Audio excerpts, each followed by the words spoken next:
Hello, everyone, and hello, and welcome to episode 2 of Traveler Pirates of Drinax, The Gamblers, which is the official name of something. Well, let's say the show. Maybe also other things. Uh, we don't know. We'll find out. Uh, I, I, I need you to know I love this cast. Just just so you know it. Right now, we're missing one person. Ari is not here today because they are on a plane leaving Texas or flying over Texas. I think all of their exes live in Texas. It's really unclear, but they will be here next week. And today is our episode 2. Now, today is an episode where I'm going to share things with the players. You know, just like it's going to be very mellow, it's going to be kind of relaxed. We're going to hang out together and just have fun, and there'll be nothing stressful in any way will be happening. I don't think. I think the most stressful part was probably character creation. Now it's easy. Yeah. All smooth sailing from here? Yeah, nothing could go wrong now. No. No. I made it through character creation. All I got was a stupid costume. That's how they. Speaking of making it through character creation, we do have a couple more things to discuss. You've all gotten your money, and I believe that I said, "Hey, you should all look at the core book and get some gear, maybe armor, maybe weapons. Who knows? Whatever you want. Make sure you've got some equipment. I will give another look-see about your skills at one point, but I did have one thing that we needed to do, and it involves Val. Yes. I need you to bring out some dice. Like physically or? No, it doesn't have to be physically. Okay. However you want. Virtual dice. Emotional dice. Yes, I'm that's ready for actually- some emotional dice. Spiritual dice. I need some emotional dice from you. Financial dice. Harlock is psionic. And Harlock is a particularly powerful psionic because Harlock, unlike most psionics, a psionicist actually knows almost all of the talents. Although Harlock does not know the Zodani specific. There's a very specific talent only for Zodani, but Harlock has not learned that one, which I think is interesting. So I do want to ask... Overrated. Dearest Harlock, would you like to roll for that one? Yeah, let's do it. Okay. Would I? I would love to. Now, the thing is, of course, that you have to roll -1 for every talent that you already know. So I'm not going to get this one, is what you're saying. You might. It's just that there are 5 of them, and you have all 5. So I need you to roll 2d6 -5, and hopefully you get an 8. Well, it's your psionic score, right? So it's I want you to roll psionics, and you need an 8 -5. Which of these dice feel lucky? None of them. Okay, well, here we go. This will only go well. Tell me. Did not. Nope. Got Perfect. an 8 with my -5. That's a 3. A nice round 3. Yeah. Just like the team today. Yep. Now, you can ponder what that means for you, in terms of your identity, that the one psionic power that is very specific to your people is the one that you do not know. You can just ponder. I gave up everything about them. Oh, did you? I don't even live with them anymore. That's true. I don't even want to see them in my eyesight. They might My wanna see mind's you, though. eyesight. I don't really like that idea. I mean, some people are not super happy that you left. That sounds like a them problem. Well, maybe. I mean, That maybe they'll try and make a me problem. maybe. But for now, it's a them problem. Hmm. Good Well- news, guys. We have some surprise enemies. Well, that's not really a surprise. Sweet. You rolled it up during character creation. So. Great news.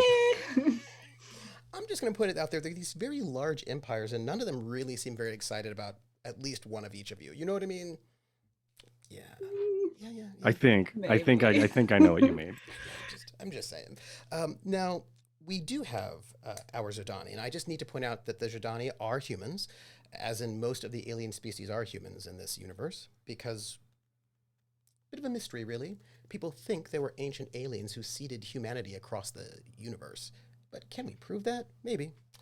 And usually, for most people, if you're Zodani, you get tested to see if you're psionic immediately, but most people never get tested. It costs a lot of money, a lot of time, and you have to find a place that actually does it. And in the Imperium, psionics are illegal. So if you're from the Imperium, probably not going to happen so much. It might happen every once in a while. There's like randomness. It could happen. But none of you will actually have that happen to you. However, you do know Harlock. Harlock has been taking jobs wherein she uses her psychic powers in ways that are somewhat interesting in the ethics department. Completely legal in a non, in a free space area is what I'm to understand. Well, sure, but my understanding is that you did go into Imperium space along. I don't recall. I kind of feel like you had the Baron impersonate the Baron and then go into Imperial space for shenanigans. I don't know if I really remember that. Can one really impersonate themselves? I ask you this. Fair. But my understanding is that you did go and test your compatriots, the Baron, Severance, Terrica, Val, just to see how they were. And when you tested the Baron, who's a clone, although he didn't know it until he got to college and stuff happened. What was your psi strength? 8. No. Our dear clone, Severance. Oh. Oh, what a wonderful question. It was like 3 or 0. I think there was maybe a 3. There was like 1, 2 or 3. I think there was a little for. Hold on. I have the answer. Where did we find it? Where do we put it? Their powers. Over probably in the power section. 2. 2. Now, if I remember correctly, the mod for that is like what, a -2? Is that correct? Yes, it is. Yes, it is. It's a -2. I thought so. Would you like to, because I assume Harlock was working on testing all of you, would you like to roll to see if you got any, if you have any latent psychic talents? Yes. Yes? There are 5 talents. Telepathy, clairvoyance, telekinesis, awareness, and teleportation. These are all listed on page 228. Now I'm having you go first because I want to do Val last for reasons, because it'll just be very amusing to me. What? So if you notice, there's a bonus you get for learning each various ones. For example, telepathy is much easier than teleportation. But each subsequent one you roll for, you get a -1. So, which one would you like to test for first? I can test Any for order all of them? You can, in any order you want. But Wow. each one after the first gets a cumulative Minus. -1. Cute. What 200 and what? 228. So telepathy gives you a +4, clairvoyance a +3, telekinesis a +2, awareness a +1, teleportation a +0. What's the difference between clairvoyance and awareness? Awareness is being said, mostly I still about your can't own open- body, right? Okay. And clairvoyance is seeing things in.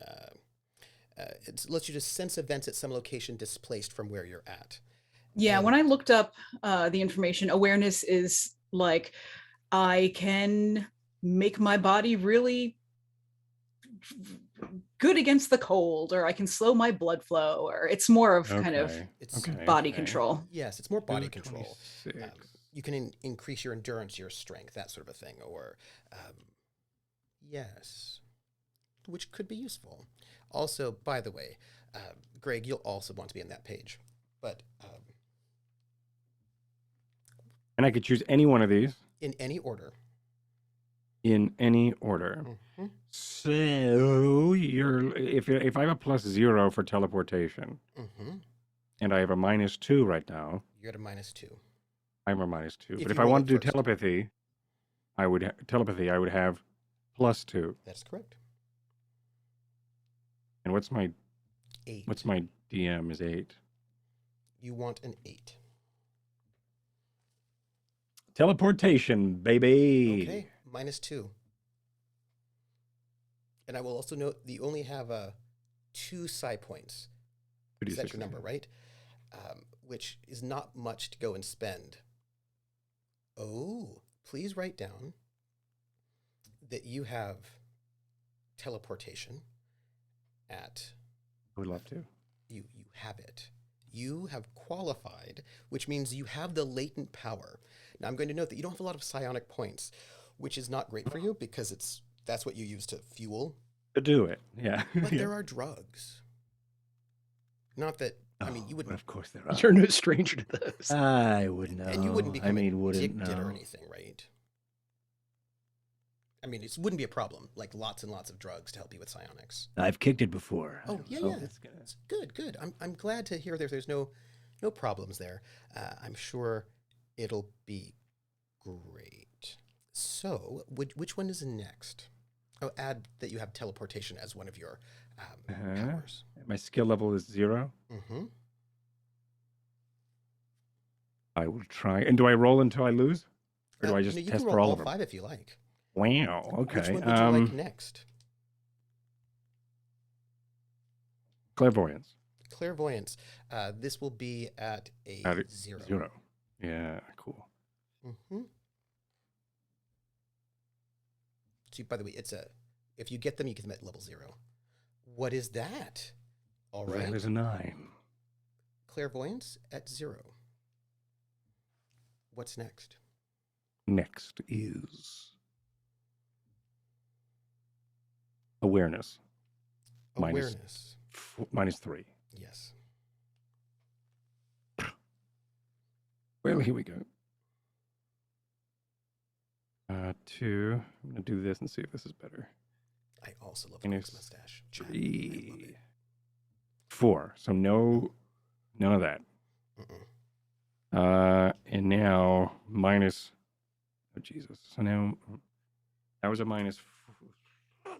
That was a -3. You've done 3 so far, right? I've done 3. So you'd be at a -3 plus it's a -5 for as a base for whatever's next. Got it. Thank you. And which one did I just roll for? Clairvoyance? Mm-hmm. No, I just did. No, you did. You've done teleportation, clairvoyance, and You then failed did awareness. And I failed awareness. Thank you. I'm going to do telekinesis. So -3. This is a -3. This is the exact same roll. Can I just do this? Yep. No. It's a 7. So that's a no. Telepathy okay. is your last, which will be a -6, so -2. This is going to be 2d6 -2. That's a 2. So nothing. So I got teleportation and clairvoyance. And I'm perfectly fine with those. Note it. Just note that you have those 2 at level 0. But you don't have a lot of psionic points, so it's very difficult for you to actually fuel. Even do them. Yeah, to yeah. do them. Very limited in small things, perhaps. Yeah. But let's talk about Val. Maybe it's because you're a clone. I don't know. Val. Good old Valentine. So here's the thing. Harlock, when you tested Val, you know when you test people, especially when they're older, if they have it at all, they'll have it like at like 1 or 2 or 3. It's a very low level, right? Because you just lose your psionic powers as you get older, right? That kind of, especially if you don't practice it. So if you don't catch people really young, and even then, just because you're young doesn't mean you're going to be very good at it. And if you've tested people in this area before, again, it's like your compatriots. Maybe they've got some latent talents, not a lot. It's not going to be like, you know what I mean? Like, it's not the best ever. You tested Val. Val was not young when you tested Val. Val was not a good old 18-year-old. And our dear Greg rolled. I asked Greg to roll 2d6, and Greg rolled and got boxcars. Val's latent psychic ability has reduced over time in lack of use, but very powerful. Really? Very powerful indeed. Maybe that's why he was able to get through so much that he's gotten through. I was going to say maybe a little natural skill. Mm-hmm. Greg, Val's psionic strength is a 9. Wow. Oh, get out. Mm-hmm. Get out of here. Mm-hmm. Mm-hmm. A 9, which is very powerful indeed. So, why don't we, let me ask you, dear Greg in charge of Val, would you like to roll? I would. And I'm actually kind of hoping that I fail a couple of these for We will see. It depends on RP reasons. Yeah. the order, your order of operations. I'm going to go in the order in which they are presented. Okay. So telepathy will be first. What is your mod? At the 9, it's a 0, I believe. +1. Yes, it is +1. So, +5 for telepathy. And it's just 2d6, right? 2d6. That's a 12. You have telepathy at level 0. Alrighty. And the next one is clairvoyance. So that will be, you're at a +1, basically. So that's a +3. And so that one would be an 11. You have a 0 in clairvoyance. TK. Telekinesis, +1. -2 for Just doing my total, other right? So stuff. it's a +2 Right, so plus the +1. 1 for your mod, but you've done 2 already, so -2, so it's a +1. +1. That's a 9. You have telekinesis at 0. Now, our good Harlock has been trained for years, so Harlock's levels are much, much higher. Awareness. This one will be a 0. -2. Right, let's It'll see. be a That- 0. -3. Yeah, 0. It'll be a -1, won't it? Because I have a +1, Mm-hmm. and I've done 3 already, so that would take it to -2. So this would be whatever, -1, 8. Mm-hmm. You have awareness at 0. And now the last one, right? And this one would be a -4. -3 I'm to right. +1. Oh, that's right. Okay. I do not have teleportation. You do not have teleportation. It's quite rare. You have quite a bit of psychic power. Untrained. But Harlock knows quite a bit and can help you in these matters. And I just wanted to, and the reason why I wanted to bring this up is because, when we were in our session 0, we talked about things, and Greg was like, oh, maybe psychic powers. And I was like, we'll see. And the answer is the dice say yes, which I'm very excited about. But now, we should begin our conversation. I believe we should. Why don't we start with the bar?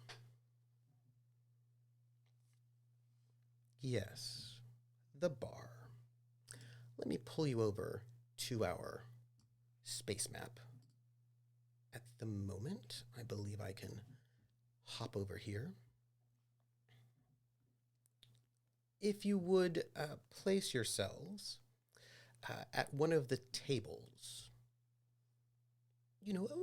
around one of the tables here would be lovely.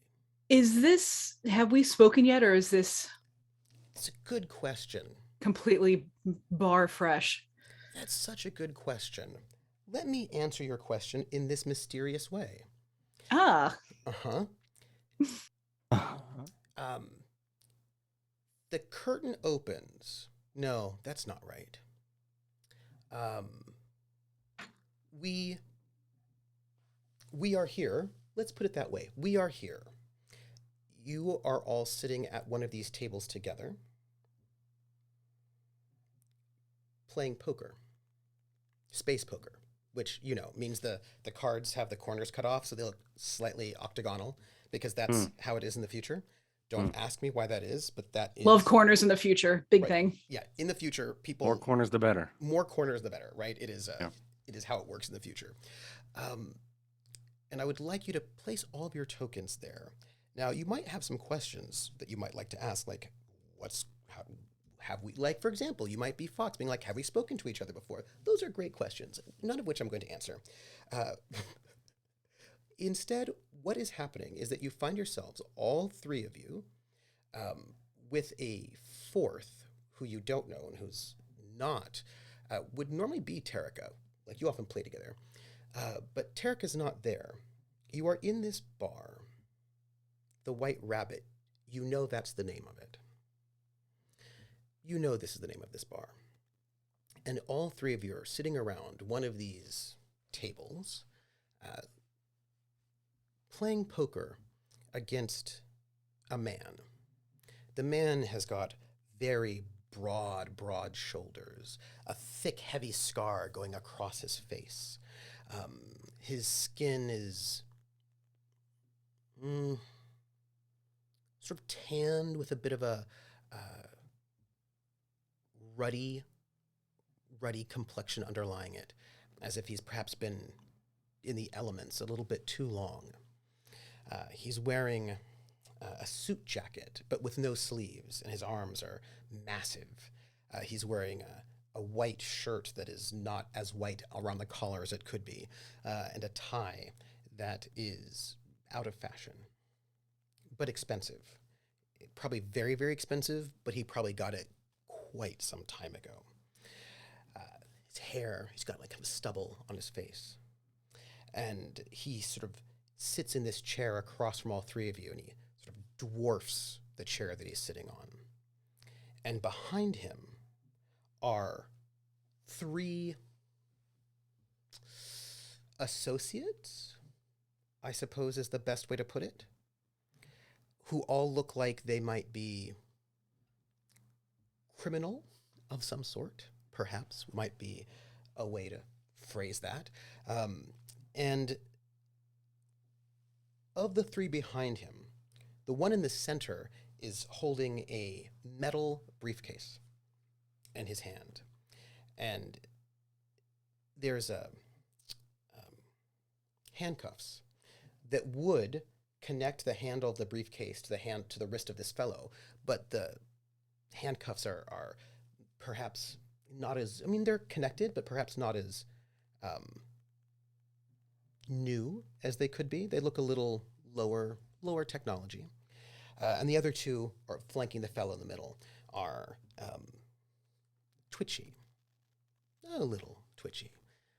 And the man in front of you has got a heavy knife embedded into the table, as if he had just slammed it down sometime recently in the last time period that you, perhaps before this moment, this exact moment where we start. And on this table are huge amounts of poker chips. Huge amount of poker chips. Piles of them. Perhaps a slightly excessive amount.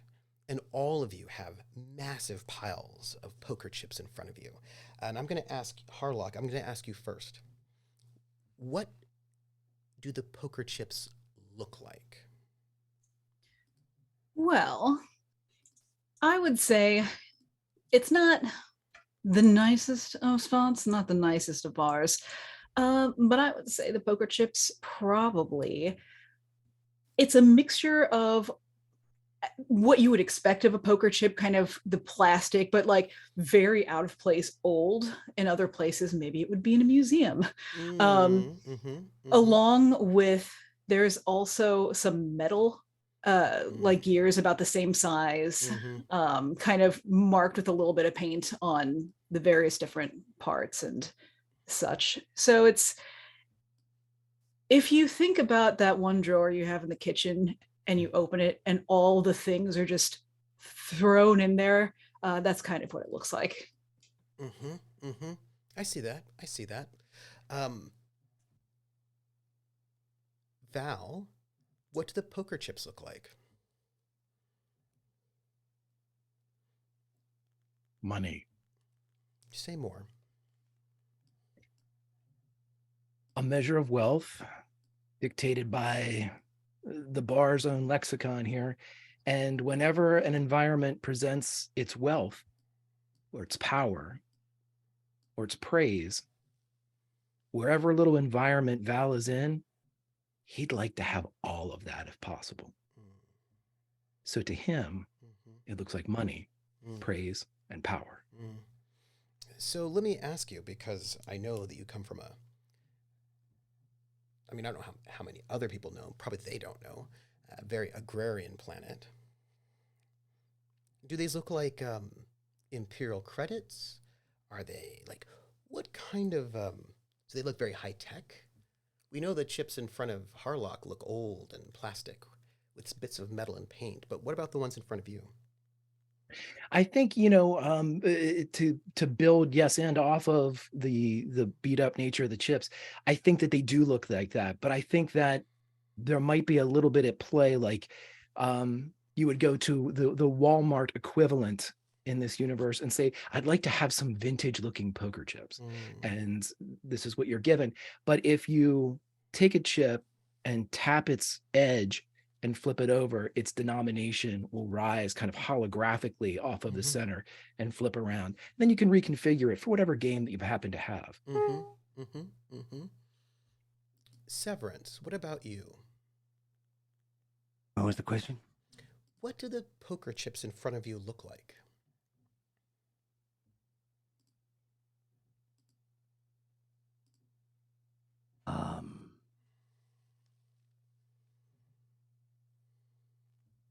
Well, it's several of them. There's stacks. Looks like it's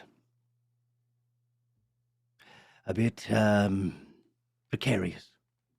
At any moment, we could lose them all. They could fall over all over the.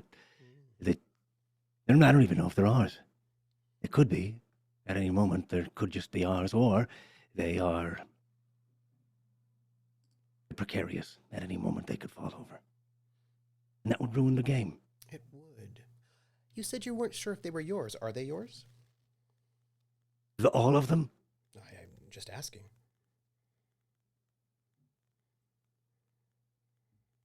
No. They're not mine. I've played with them before. But they're not mine. My wealth is probably measured with what's in front of me, right? But it's not, it's temporary, like all wealth could be. Yeah. Interesting. Now, I would like to ask all three of you, what do the chips in front of this person look like? I'd say a little bit nicer than the rest of ours. I'd say beside the quivering blade, there's a lot less of them than there are in front of us. Yeah. There are shorter stacks, which is a bit more stable than the one that I have in front of me. That's leaning towards the left a little as I adjust it. And the music is... Harlock, you've traveled quite a bit. Yes. You've been to many places. Let me ask you, the music in this place, what is it like? When Harlock imagines, let me rephrase the question. When Harlock imagines the kind of music that you would listen to and hear in a nightclub like this, what does Harlock imagine that music sounds like?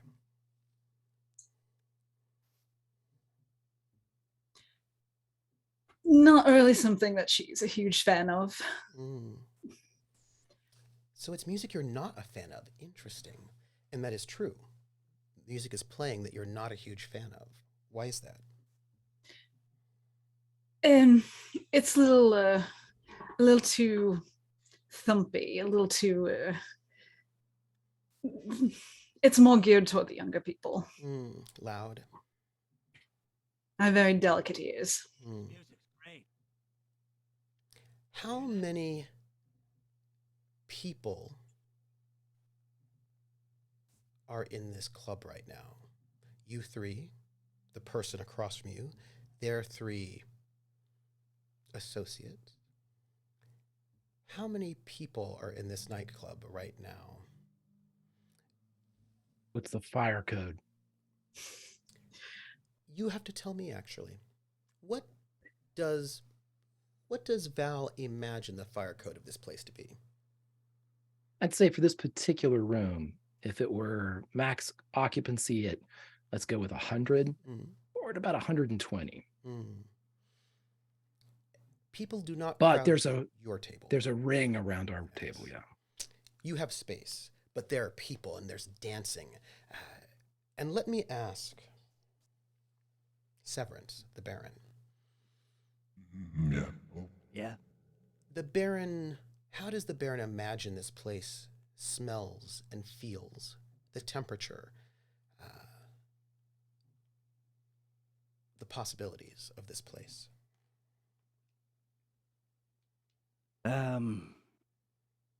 It's probably a comfortable temperature if there wasn't 120 people in it.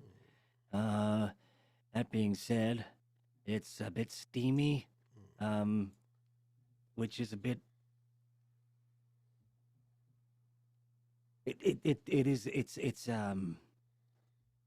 It's like fresh body, you know, Yeah. like it smells a bit, but appetizing if you're hungry, you know, where you're like, oh, why is my stomach growling?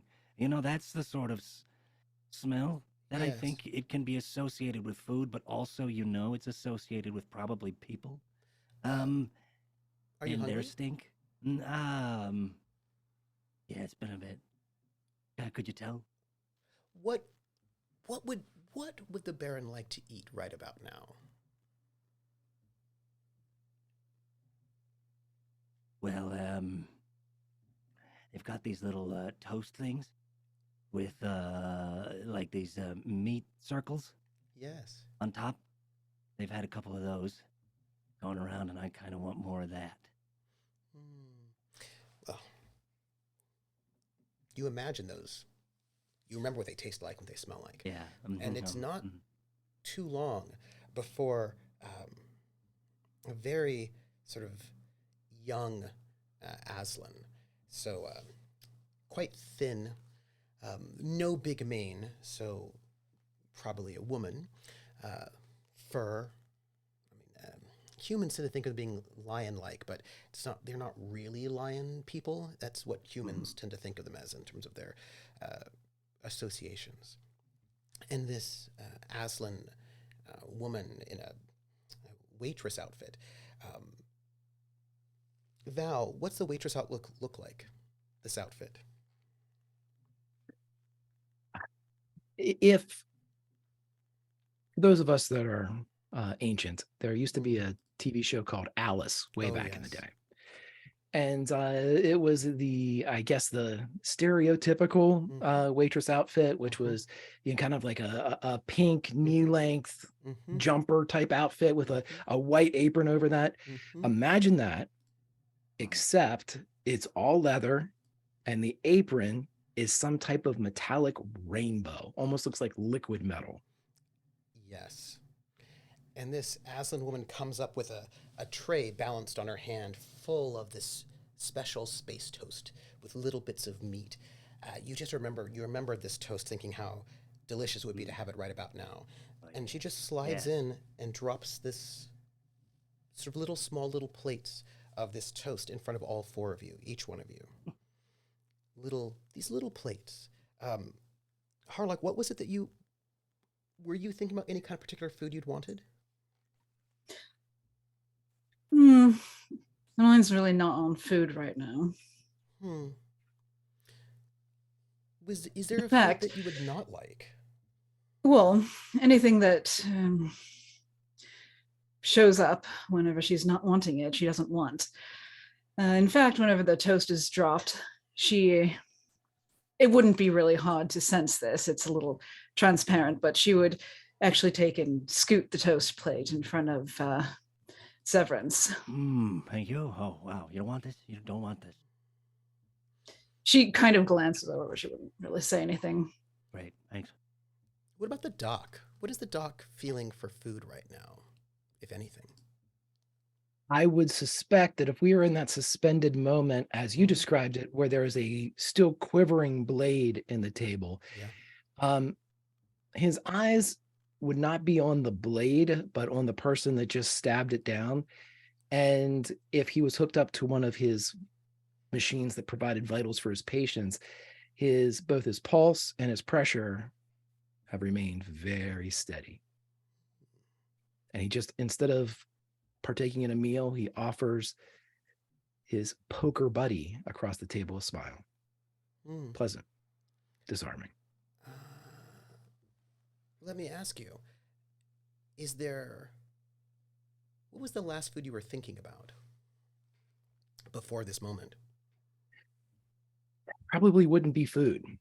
It would probably be drink, wine, something of that nature. What kind of wine? Something maybe that he hasn't had in a while, something that reminds him of home, something like cherry wine, or something that in the highfalutin society would be considered, rot gutter, moonshine or something. But there was just that moment, that nostalgic taste bud that fired off and said, cherry wine.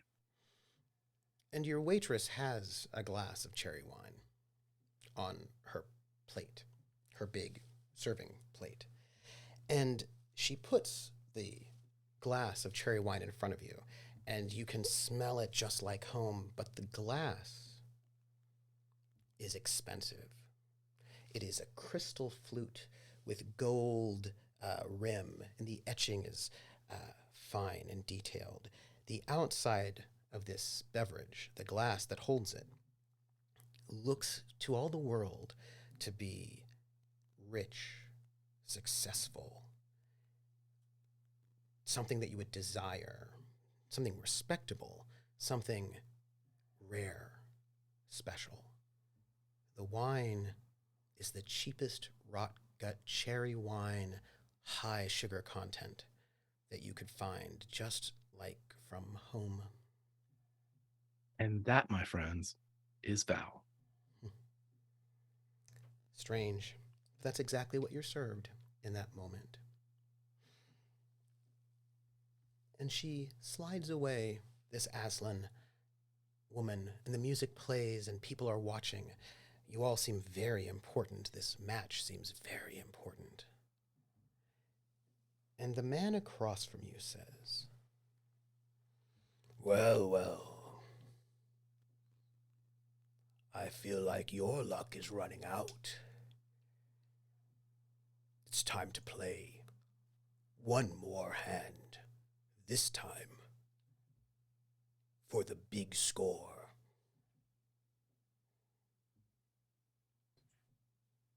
Are you ready? Harlock would kind of lean forward and lock eyes. So you say our luck is running out, but the chips would say differently. Yes. Strange. I never lose in poker, yet I've lost every hand. And yet here you are. Yes, I find it very strange indeed how often I'm losing. Well, all of us have high days and low. Yes. We've been playing for so long, the stakes getting higher and higher, until now. It is. And he gestures with his head towards his compatriot behind him with the silver metal briefcase. Well, it's all of that, isn't it? That's the hope. Your ship versus that. The stakes couldn't be higher. That as soon as he says your ship, Harlock will kind of glance and eyeball both of the compatriots. May I ask, why did you make that glance? What's going on in Harlock's head in this moment? Just Harlock is not necessarily not used to being the one who's gonna kind of speak up and push a little bit, but they've been unusually quiet. Like, especially from Val. I feel like there'd be a little more prodding, a little more taunting. But he's been very quiet. What are you all thinking about that moment that you are gambling your ship?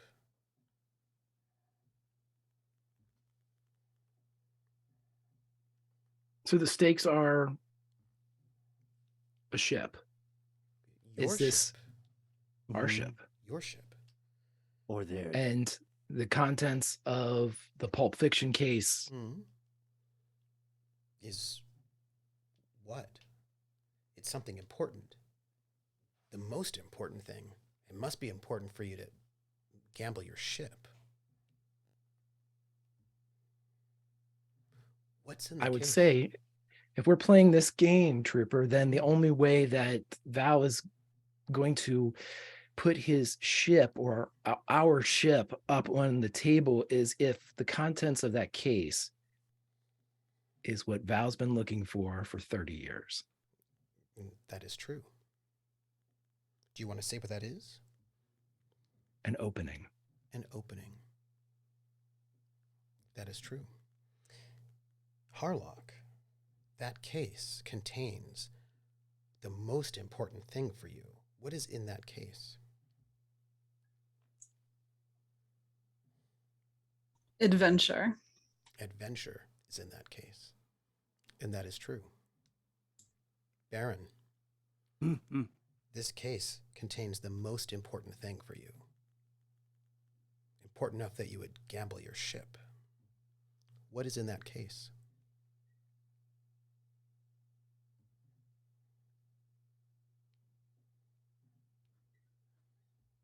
A reason. A reason. And so it is. A reason is also in that case.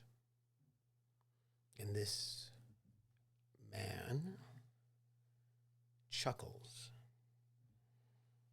And a dealer comes and tosses out the cards to each of you. And no, this is not the very trendy Texas Hold'em, no. 7-card draw. The cards are passed out. You all have cards in your hand, and so does this one. This man across from you, with expensive clothing that he's clearly had for a very long time. Or stole, it's unclear. In this club owned by someone important. In this club in a place important. With everything on the line. I need you all to tell me what you're going to roll in this moment.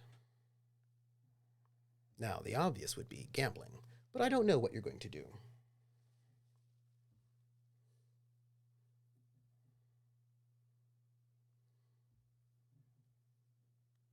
I don't have very good cards.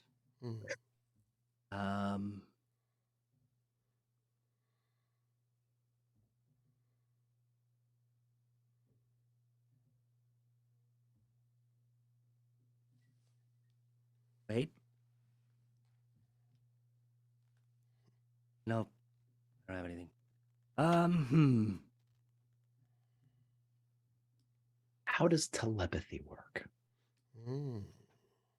What an interesting question. You know, I do feel like I might need to point out that using telepathy on someone in a poker game seems to be unethical. It is, and I would never use it on my opponent. Oh, okay. You would never do anything unethical. I would never use it on my opponent, which is unethical in Right, poker. right, of course. I suppose there is the mind link, which lets you communicate with other telepaths. Not so bad. You have reading surface thoughts, of course. 230. Getting people's feelings and emotions. You can The link sense is what I those. need. The link is what you need. Not using it against the opponent. In that Do case, I have to, would I mechanically, is there a roll for this? There or is is. there? You need to roll your psionics. It's an easy check. Because you're trained in telepathy, you don't get the -3. You can do it. You don't get a bonus, but you just need a 4. And you have to spend one of your psi points. And make sure you know what your max is, because you're going to reduce that. So the more you spend, the more difficult it becomes. I know what I'm going to do. Okay, so this is at a +1. Whew. Okay. You rolled a 5. a 5. So it'd be a 6. Could you just roll a 1d6 for me? Sure.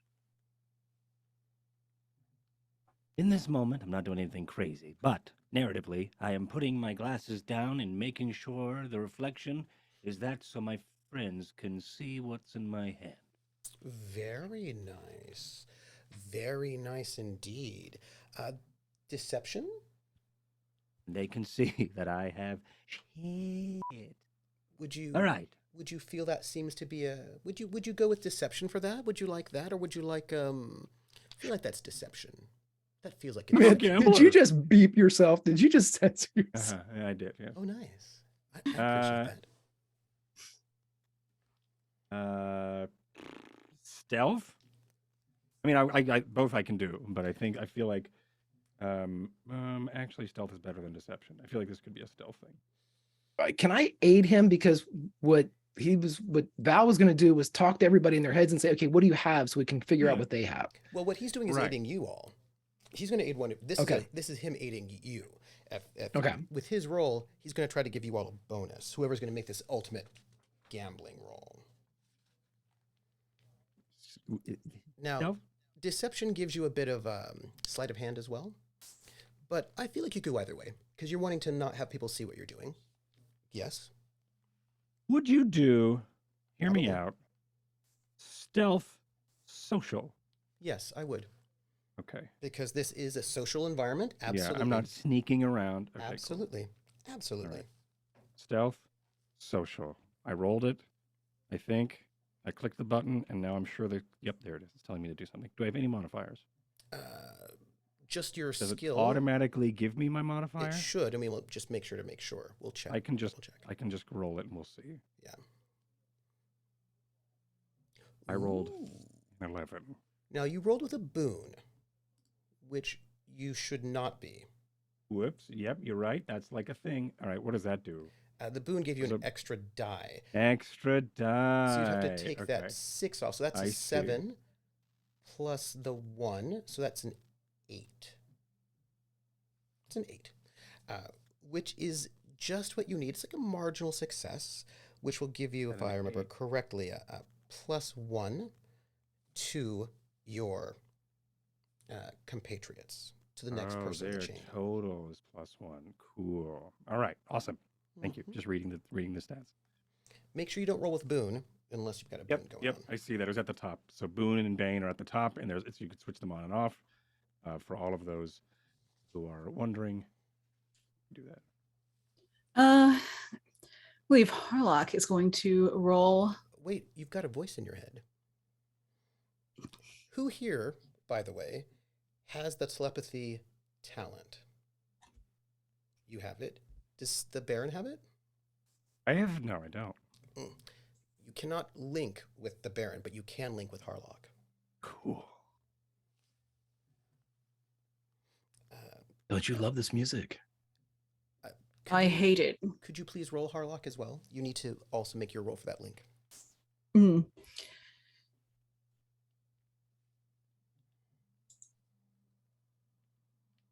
That would be a 5. That is enough.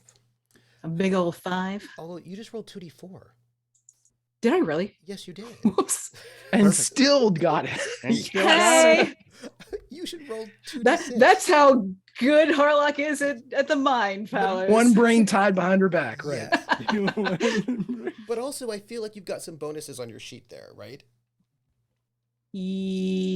Yes. Mhm. Oh, wait, okay.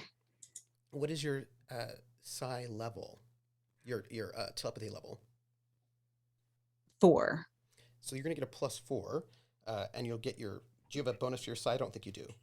No, So you'll get a +4 for that. not yet. Not yet. Not yet. Roll 2d6 +4. Let's see. Oh, I thought I could just press the thing. All right, Oh, here yeah. we go. Yes, you did, right? That's good. Oh, it did. It did Yeah. work. Okay. Perfect. That would be a 12. Uh-huh. A nice round 12. Mm-hmm. So the link is made. You can speak to each other in your mind, both of you, to each other for 12 minutes, because that is the highest result.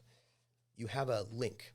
It's easy to connect between people who both have telepathic talent, but please make sure you both have spent one of your side points down. My reflection work.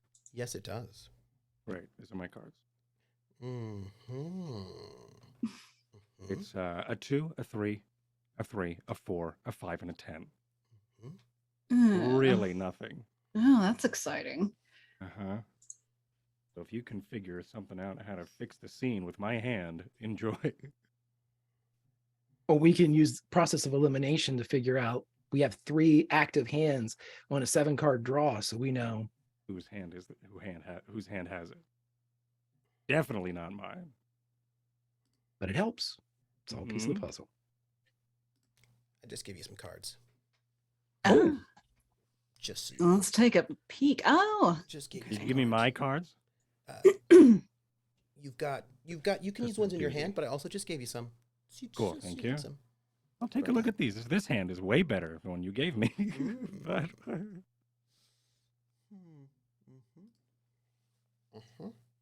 uh-huh.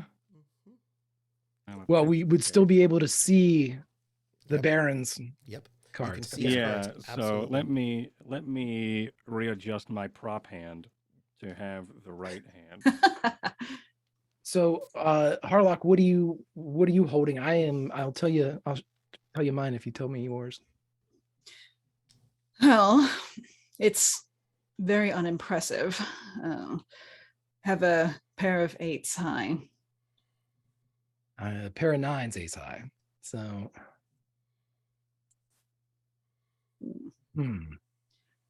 Question for the Yeah, we GM. Yes. If say somebody with psionic powers is in a mind link, Yes. could that Link, if you will. individual, if they were trained, do something else at the same time? Or are you restricted to one psionic at a time?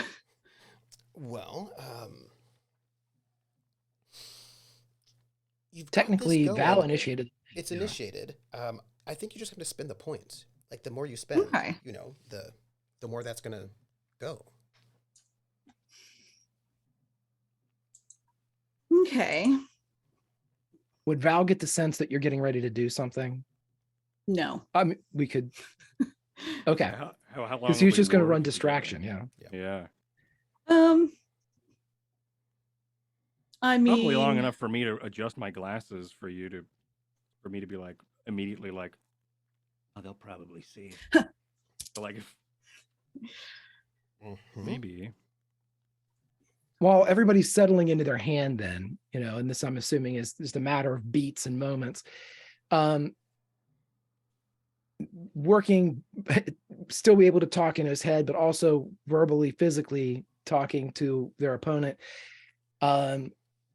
He would simply say, "Are we familiar enough to have a conversation?" We've known each other longer than I'd like, but not long enough. But we certainly can have a conversation after what you have done. Well, I mean, no offense, but this, indicating the scar, he leans forward just a little bit, not to be insulting or, Mhm. I can fix that, unless it's an accessory. You fixing it might only just be a small drop in payback, after Harlock gave it to me in that fight in the arena. This is being nice, right? One should not step into an arena they're not prepared to receive any of the consequences of. You were an unexpected entrant in the arena. Well, everyone should always expect the unexpected out in these parts. Yes. Do you still have the knife? She would take it and then just like stab it into the table on her side. Now, what does this knife look like? This knife, it's kind of it wasn't hers. Mm-hmm. One might say it was actually His? Mm-hmm. Mm-hmm. So my guess it would be real bulky. Yep. Probably like,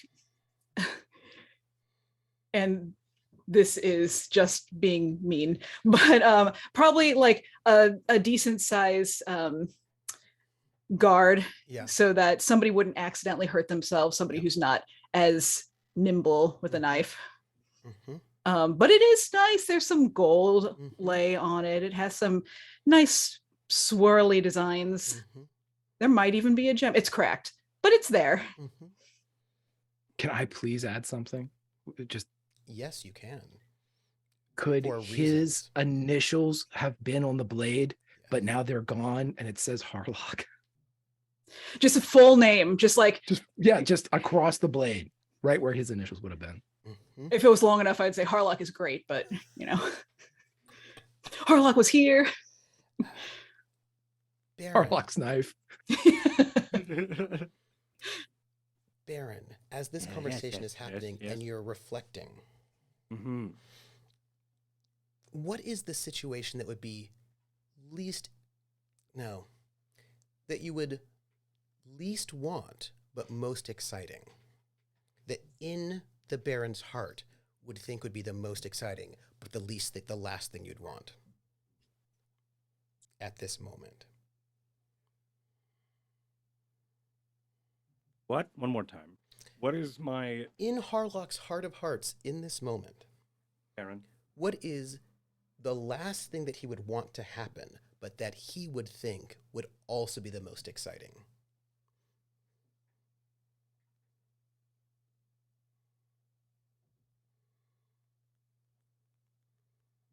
I love how you asked me this. Mm-hmm.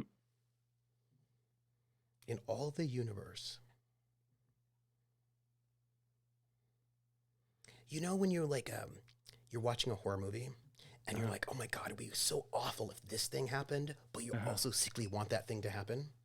Uh-huh. What is that?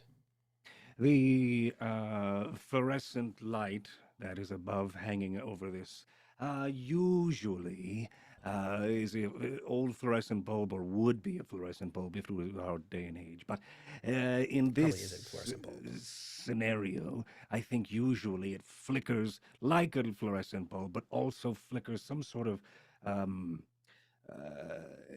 stats interface onto the table, so we know like where the poker markings are, but it's all projected.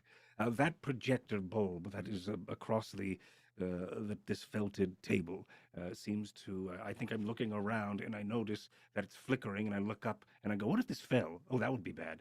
And then that is what I think. I don't want it to happen. It would interrupt the It'd be game. terrible. Right. But you hear What a shame that would you be. hear a creak in the chain of this. It's one of those really heavy kind of industrial ones, with the chains holding it, and you can It's a projector as well. It's not just a hollow box. It's like it's got a whole bunch of shit in there. Yeah. And you can hear the metal bend and creak, and I don't know if anybody else sees it, but you do. This heavy light, it's over Harlock and Val, and the metal seems weak to you. You can hear it. You don't know how long it'll stay, but it's straining. It's straining. Harlock and Val, you two have a roll to give me. One of you is going to have to roll gambling, but one of you can roll whatever you like. Harlock should likely not roll gambling. I have gambling, so I will roll that. Fantastic. So the other thing that Harlock was interested in rolling. Yeah, she's trained for a while. To get into telepathy as well, making her own telepathic move. Make it away. So let's give that a little go, shall we? What are you wanting to do here with your telepathy? Would you like to do? Are you wanting to read thoughts, send thoughts? What are you wanting to do? What power? So let's see. I have this pulled up. Suggestion, probe, assault. What are you thinking about? As fun as assault would be. So what she's going to do, of course. I think she's gonna read surface thoughts. You do know that that's unethical. She's not gonna read the opponent's thoughts. Well then, go ahead. Whose thoughts? One of his goons behind him. Excellent. That'll be a telepathy check. You need an 8+ is what you need. Spend 2 side points. And she's going to, go and read the thoughts of the one henchman who happens to be looking at his boss's cards. Excellent. It's not the opponent. No, this is fair. So I'm sure this is in no way unethical at all. Please it's not. Roll. So my telepathy is a +4 as well. Oh. That's a 7. It's not great. Plus you don't have, so actually that's a fail. It is. May I tell you why it fails? Luck. Are we allowed to use luck here? You can use luck because you have it. Oh. I forgot about my luck. Yeah, I'll totally use luck here.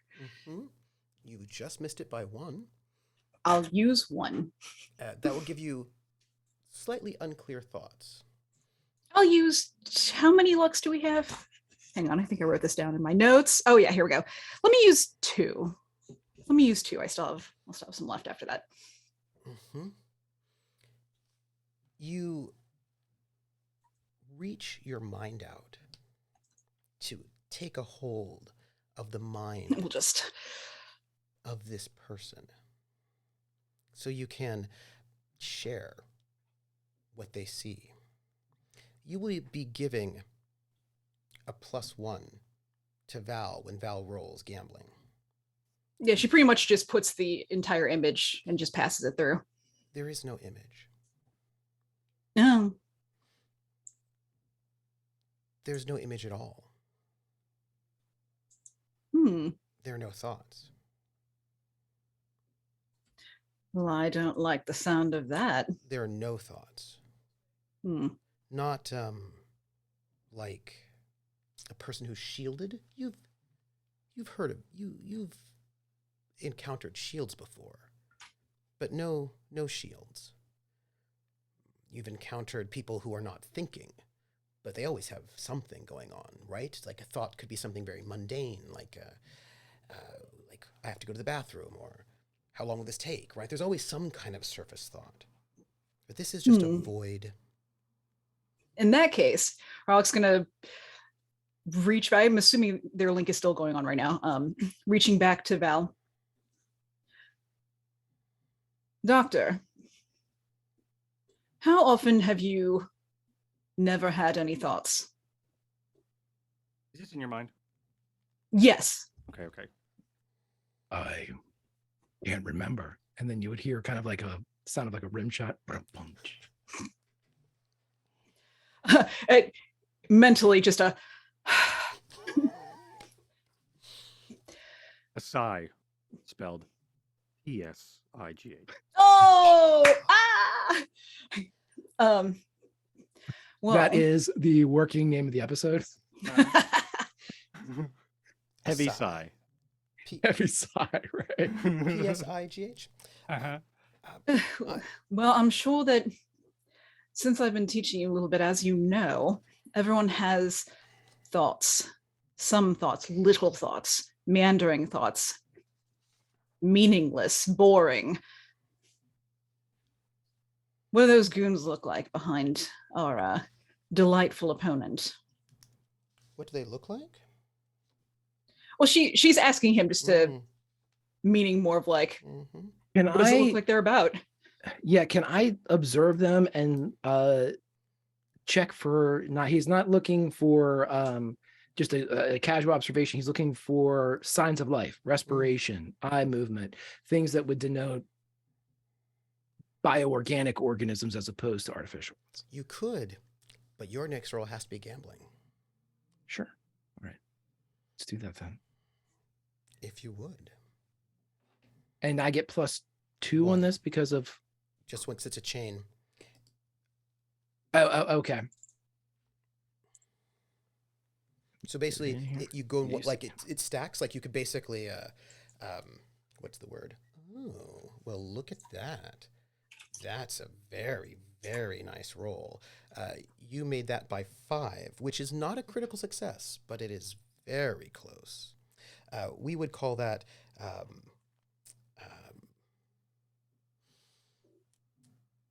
a very good success. Let me roll for this. Is that including the +1 he got from Fun Info? Yes, indeed. Let me roll, why don't I? And Funfo, some might call it. How this person rolls. I didn't get a bonus on that one. They roll. They have a gambling of 3, which would put them up at a 10, and they also have a mod for their intellect, which would put them at a tie. However, they would tie you. But they put the cards down, and the cards are complete crap. It's almost as if at that moment, right, their hand is just bad. Somehow. As if maybe somebody interfered with their hand. Someone. And this person looks up. And Baron, you can hear the chain breaking. The little sinews. And this person puts his hand on the table and says, I knew it. You cheated. That's a cheat. And he stands Don't be up. a sore loser. He pulls the knife out of the table. All of you. I push myself back away from the swing, and I also sort of nod and look up towards the projector and my friends. None of you are getting out of here alive. I beg to differ. And then Harlock will take her knife, the table. Hey, if it has her name on it.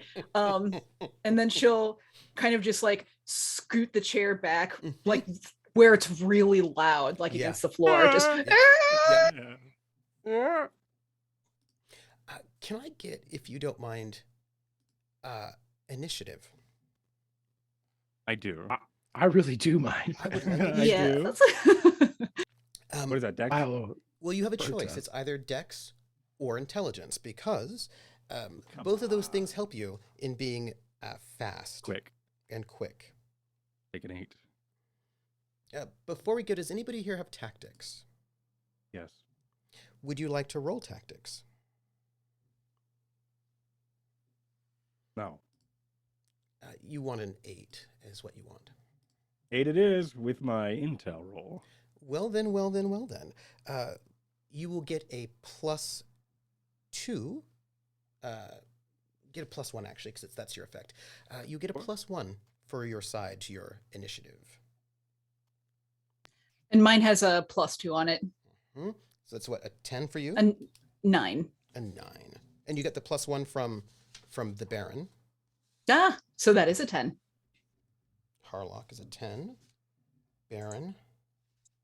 Val. Oh, for a side. Just tack. is because I didn't use That's tactics. that's a bonus. One That's person can just give what a bonus to their happens. side if they roll well enough in their tactics, Sweet. and then also roll your initiative. So I we all got a didn't- +1. Is that what Mhm. you're? Because the I Baron did has not got roll tactics. I did not roll tactics. I rolled initiative first. Oh, And roll, that was my intel. roll tactics. So that which was an 8. So now I will roll the tactics, and then Yes, we will please. see what happens. Sweet. 6. Not so enough. I did not get the bonus. Not enough. That is cool though. Cool. All right. Look, leadership also matters. Yeah. So Yeah, we have a that's pretty sweet. 9 and 8 for the Baron. Val, what do you have? I have a 5, but I'm ready to spend 3 luck. If I don't understand how initiative works, you said I would like an 8, and so now Well, I no, think I this is need just- that. No, Just I big want. old I numbers. wanted the 8. Whoever- We go by number. I wanted the 8 for tactics Yeah. because I'm doing a skill check. But now Oh, we're well- doing. But now we're doing the Just timeline. whoever's the highest number? Yeah. Yeah. The initiative. Okay, so I would still. Who's got the highest? And you Yo. are. 9. You're at a 9. Okay, 8. great. I would like to spend 5 of my 6 luck points because I don't fight ever. When do you get? Yeah, that's true. When do you get luck back? At the beginning of the next session. Okay. So all right. So- Perfect. Goodbye, luck. Okay. Mhm. Great. So what number are you at then, Val? I would be at a 10. Okay. Is that a skill? Is luck a skill? It is. Yeah, we you rolled did for- roll luck, and you remember you reduced your luck by 2, I think. It's a ability. You should have written it down in your notes. I should have. I definitely remember going and then never writing It's it down. it's a new characteristic. It's Yep, a special. I one. will check the VOD. I will check the VOD later. We'll get it. They are going That's to my fault. roll their initiative. That should be 2d6 though. Pardon me. 7. They'll be acting on 7. Oh, did I use? Shall we begin? Yes. You see this man, large, impressive, who's apparently been in an arena fight with Harlock, where Harlock just showed up at the arena somehow with a case that has all the things you desire, or you'll lose your ship for it. And you have this hanging sort of light fixture that may come crashing down at any moment on our heroes. Heavy ass projector. Mm-hmm. Mhm. Val, you get to go first. This is our first round of combat, and in combat, you can do a couple of things. You can take a significant and a minor action, or you can trade in your significant action, your 1 significant for 2 minor, and get 3 minor actions. So, major action involves things like attacking someone as a major action. Leadership is a major action. First aid is a significant action. Anything that takes sort of concentration and time would be a significant action. Bypassing security system, first aid, all those kinds of things. Minor actions would be things like aiming, changing stance like going prone or standing up, drawing or reloading a weapon. Moving is also a minor action. Any kind of other actions you would do that does not require concentration or are pretty simple would be a minor action. And you have an unlimited number of reactions that you can always take. They are things like dodging and diving for cover and parrying, or doing an opportunity attack if somebody tries to leave melee range with you. However, for every reaction you take, you get a -1 on your next set of actions. And yeah, and of course you can always like talk, and you still have your link up. So what would you like to do? As you have this guy with a huge knife, goons behind them, people in the room starting to like mumble and hubble. Mumble, and Bumble Space hubbub. Telescope. They hubbub the people around you. Things have gone. We've gone from mumble to hubbub, everybody. Yes. Oh, whoa. Watermelon. Okay, so like any good coward that also likes to be flashy, he will scoop up his cherry wine and its I got the fancy trench coat. flute and turn as the trench coat flies up behind him. Yes. If you want a soundtrack for this, everybody, Flash. I don't know, pull on a little hella good. Mm. And as he starts walking through the crowd at a very fast pace, as he spins around there, and he's going to find his waitress friend. Yes. And she is there immediately. He is going to, because of the outstanding relationship and that they have, he would like to. How long is a relationship? Oh, I mean, I'm assuming that we're in a place that he is frequented, as far as he is not in a strange land here. This is probably near the hospital. And if that's the case, then this is somebody that he has known for every bit of 7-8 years. Absolutely. Known or known? Please. I don't think and tell. All right. So he will walk up to her and what is this is one thing I always have to ask when we get into a new system.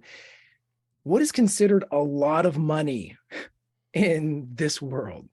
Like, what's the exchange rate for, like, is 100 credits what I think it is? Like, just by the money that we've received, 100 credits seems like a lot of money. Yeah. Now, yes, it is.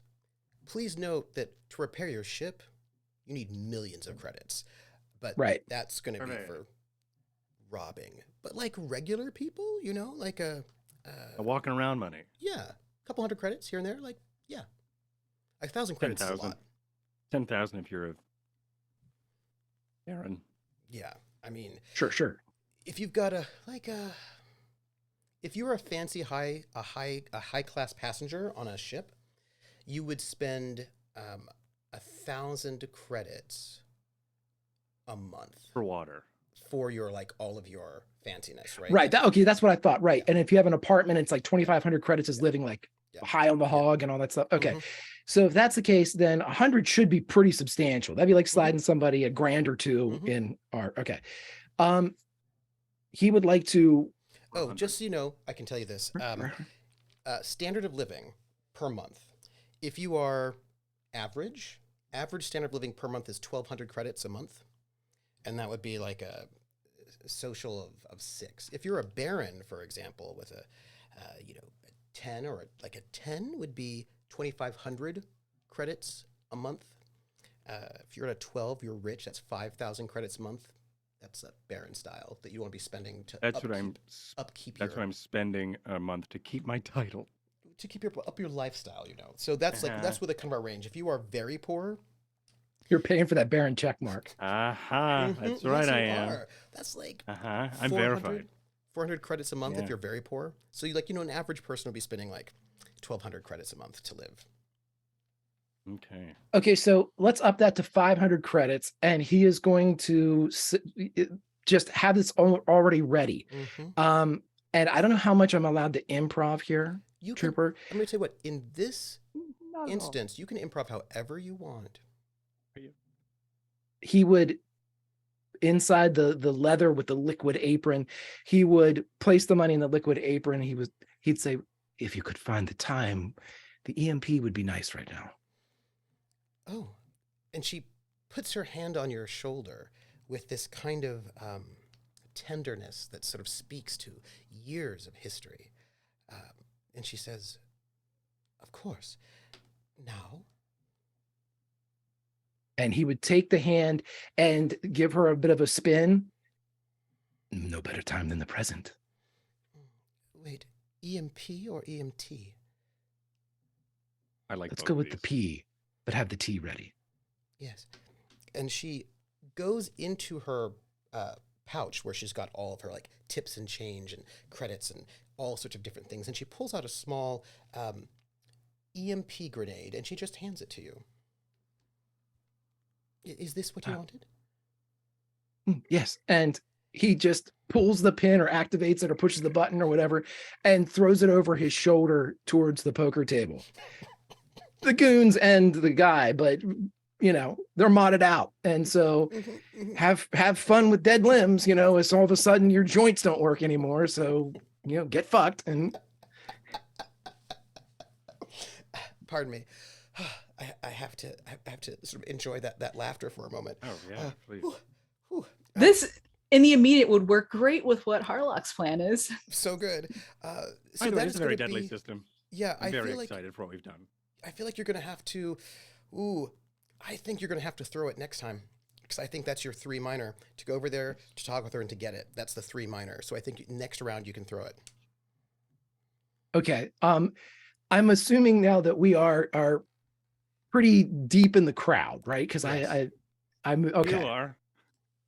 Yeah. Right. I just wanted to make sure. Mm-hmm. We aren't. Mm-hmm. Yeah.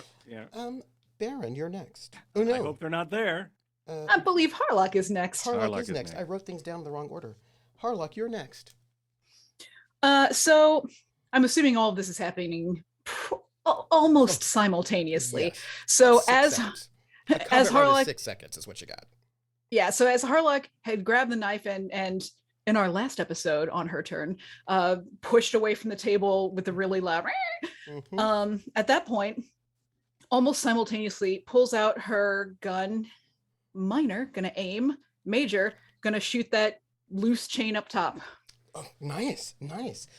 Please, if you would, roll. I would. And this will be your dex with gunplay. Okay. Mm-hmm. Mm-hmm. I love you all. Let's see.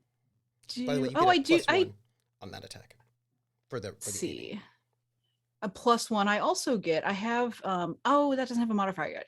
Do I get anything for gun combat? Yes, because that's your skill that you're using. Okay. So whatever your gun combat is, you will add that to it. Oh, right. Fantastic.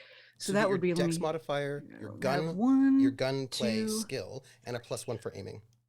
Okay. That will be a +3 all day. So it's a 6 total. What you're aiming for I'm is going to be pretty rolling with my live dice after this. It's pretty small. You shoot up, right? So like guys being aggro, you shoot up in the air. Now I will note that what you needed was an 8 just to hit it, although that wouldn't. Oh, yeah. Oh, wait. An 8, you say? Mm-hmm. Yeah, no, I don't roll like that. I mean, wait, hang on. With a +3, that's a 6. Geez. All right. I'll use my other 2 luck for it. We'll make an 8. Okay, then. Roll your. It cannot defend. It's a. I would hope not. Could you roll your damage? Now I will note, if you had rolled higher, right now you just made it with a 0. If you'd rolled higher, the margin that you succeeded by, you would add that to your damage. Well, I have a nice pistol, so hopefully that would be a 9. So you aim up at the cord that's holding this light fixture, and you shoot, and you can. What kind of gun do you have, by the way? Is it a slug thrower or is it a laser? Is it an energy weapon? What kind of weapon is it? I have a slug thrower. It's a Gauss pistol, which is practically the nicest pistol one can own. It is also security locked to Harlock's DNA. Wow. Wait, so that means that any random person just can't pick up your gun and then use it to do bad things? No. Wow. Only Harlock can pick it up and use it to do bad things. I love that. You hit this light fixture. It's one of those, like, you know those kind of really, really heavy, probably made of steel light fixtures, right? With the long fluorescent tubes, right, on those sort of chains. You hit it. The weird metal on the sides. Yeah, right. And the metal's like really weird, and like it kind of like slopes, and there are like lots and lots of dead gnats on top. Oh yeah, and dust, just like a poof. Yes, you hit it, and this thing comes crashing down. I'm gonna need the Baron, and I'm gonna need our bad guy to make dodge rolls, if you please, because this thing comes crashing down. But you knew it was coming, Baron, so you get a boon to this roll because you knew it was coming. What am I rolling? I need you to roll your dodge, and for that, which would be a skill if I had it. Dex and athletics. Oh, Dex and athletics, which I don't have. So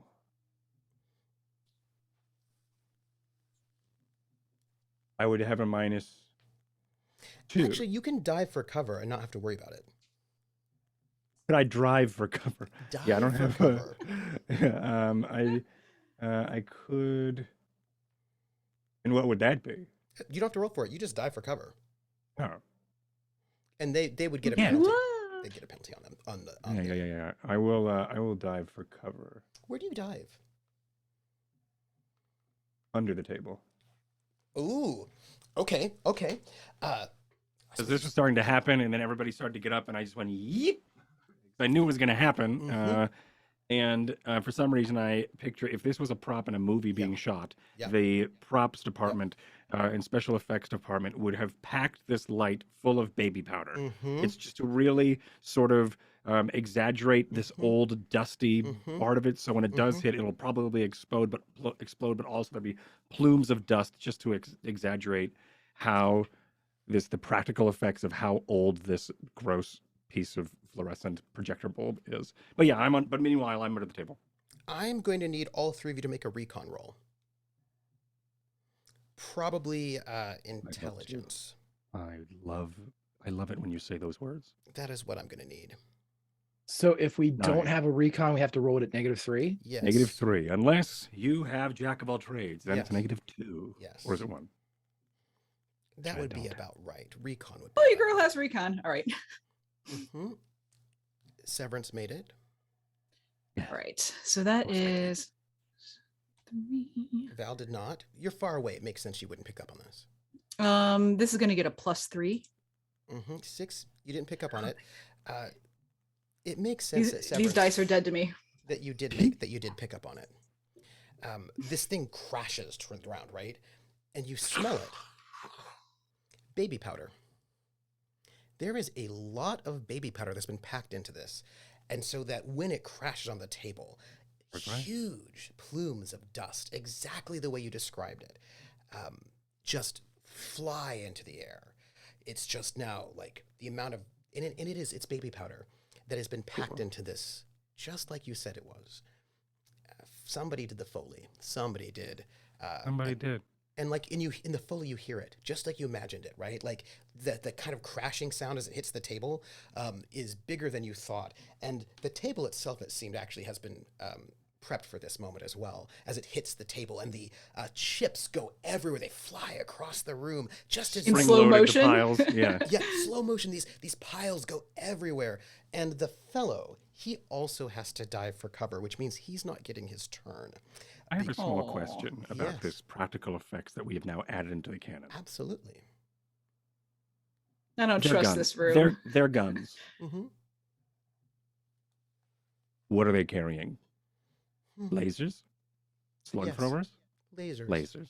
That's the first like thing you said. So the answer is yes, lasers. I'm glad I chose that. That's what you Alright. said, and that is the We- case. That is what they're carrying. So we have a room full of dust and Yes. particle dampeners. Yes, Wonderful. you said lasers, so that Uh-huh. that is true. And I like I'm going to add something too. Then in the Please. far corner of the room, the Foley artist and the Gapper both high five. That is a weird thing that you say that because there are these two guys in the corner. One is very, very small, and there's another one who is quite tall, and they both high five. You don't know who they are. You might suspect very excited. they're the Foley and the for- Gaffer. It's weird, but they're Very there. excited for this, like an off-screen NPCs that'll always be there trying to turn this into a movie. Right, and like I love this. weird, but it's what happened. Absolutely. Baron, you do not have a turn because you dove for cover and you're under I the lived. table. Sure. You're under the table with this thug guy. And He he's also there is under the with table. you. And you're Oh, both good. under So the we table did together. that scene where we both hide, and Yes. then we sort of like look and I'm like face to face with him, who's also there. And then the romantic music starts to Yeah. play. And you can- This is the night, and there's a pole. There's a bowl. There's a All bowl the of spaghetti dust on just the table. Yeah, exactly. That's somebody gently said it's falling. One, yeah, it's one long noodle that we have to have And at he the same looks time. at you because talking is a free action. And he looks Uh-huh. at you and he says, "It won't last forever. They'll find you.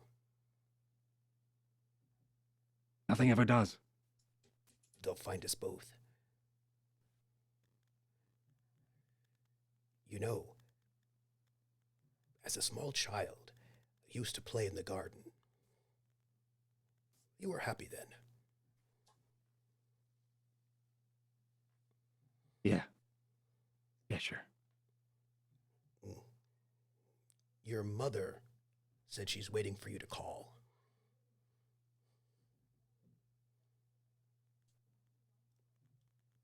Of course she is. She's disappointed in you. Me too. Oh, I'm sorry. I will destroy you, he says, sort of shifting a little bit, as if like it was like something like shifted across him at that moment, where it was like he was this guy, and then like it was like a weird little break or something like that until he went sort of back to this space, and you can then see him sort of full of anger back again. Cool. The other three thugs, one of them starts to run, the one with the case. The other two take their laser guns and they fire. They do not see the people under the table, so they do not fire at them. Harlock, however, they do see. They're going to fire at you. They're going to get a -2 because, after all, there's particle everywhere. Very dusty. But they're going to fire at you. If you don't mind. Because, Bring it. You know, that's what it's all about. I'm going to need to get they're going to aim and fire. I'm going to need to get an 8 to hit you.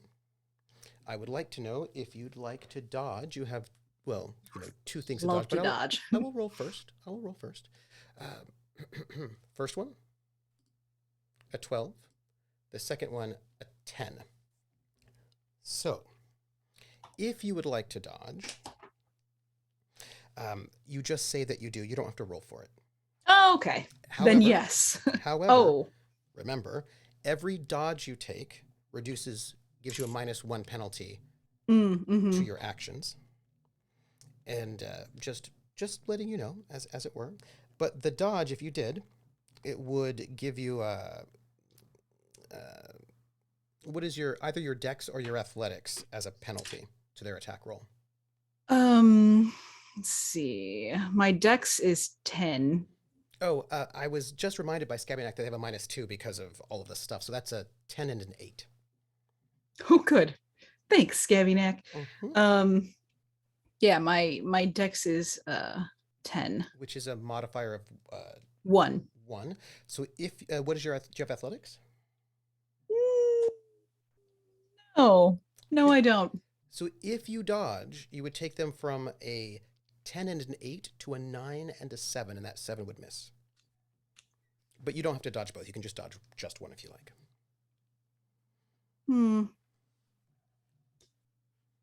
Yeah. I'll dodge. 1? Yes. Okay. One of these laser blasts goes wide. It like just pew right by you, but one hits true. I'm going to roll for damage. Oh. Yes. So how are you doing? I'm gonna ask you some questions about your armor right about now.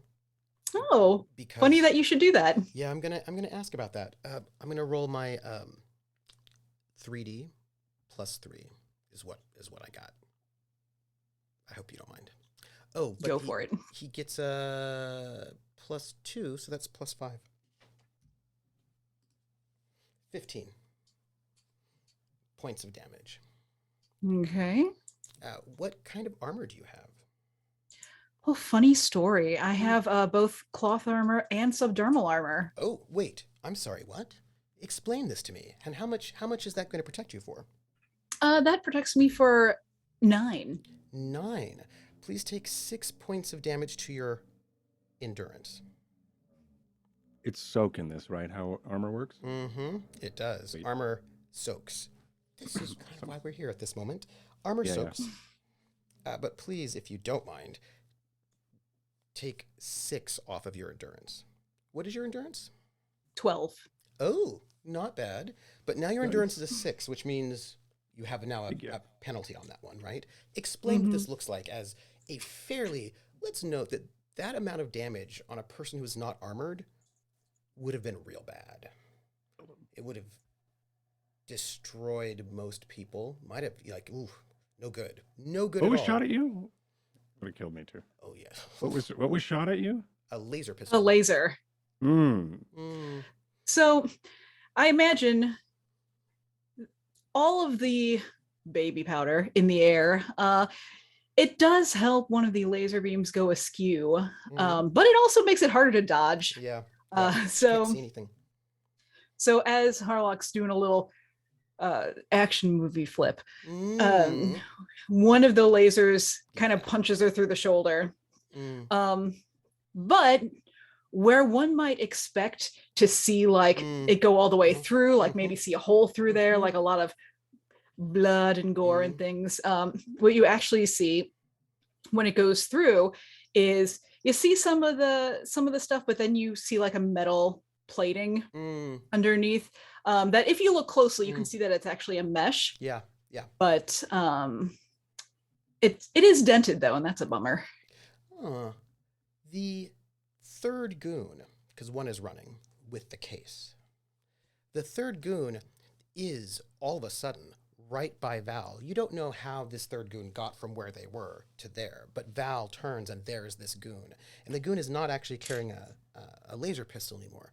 Now the goon is carrying a set of brass knuckles in their fists, looking somewhat menacing, perhaps a little bit,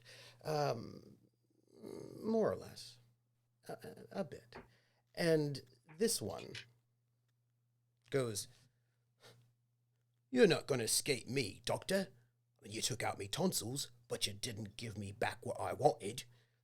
And this one is going to go and swing at you with these brass knuckles. And you do not know how this person knows you, but apparently they do. Apparently they do. Would you like to dodge? Yes. They roll a 14. What is either your dex mod or your athletics dex? My dex straight up is a 10. So what is that? A +2? I believe One? so, yes. I believe that is a plus. Where do I have it right Plus there? one. Plus Plus one. one. Plus one. Plus one. Do you have athletics? I do not. So you reduce that to a 13, which is by 5. Is there a dive for cover option here? Dive for cover helps you against ranged weapons. Yes. Okay. Mm-hmm. So what are my options here for well, instantaneous teleportation attack? If you had that, do you have melee? You say attack. Your character can't attack. You know that, silly you. Right. I mean, do you have the melee skill? I do not. So you have reduced their roll by 1, which will reduce the amount of damage they're going to hit you with, but they're gonna hit you. Okay. Right now, and they come in with these brass knuckles, and they sort of swing, and you can see, you don't know how they even got to where you're at. It's almost as if they just sort of teleported, sort of oddly or strangely. It makes no sense at all how they would have gotten there. 7. Do you have any armor? Yes, but it doesn't do anything against. It's just lasers. Oh. Please take 7 points of damage to your endurance. I'm dead. You're not dead, but how much endurance do you have? 7. 7. Your endurance goes down to 0. We are going to note that. At this point in time, it's like the brass knuckles, you can just feel every single bit of them. They're kind of quite spiky, sort of come right into your ribs, and you can hear the crunch of your ribs as these brass knuckles just hit you. And it's like you're sort of almost as if like when you hit this blow, you sort of like are lifted off the ground briefly with the sort of the strength of this blow. And it is, you feel, how do I say this? Bad. I think that's the best way to put this. It is not. This just good. in. No shit. Yep. You are in danger of falling unconscious when you lose the next bit. All damage now comes off of your strength or dexterity. your choice. And when you lose your second round of abilities, you fall unconscious. If you go down to 0 in your third one, that's death. Good to know. Top of the round, it is you, dear Val. This person is right in front of you you can see they've got like a gold tooth, and you've got this EMP grenade in your hand, and they've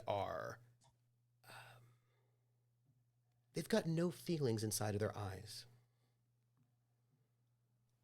Into the mouth.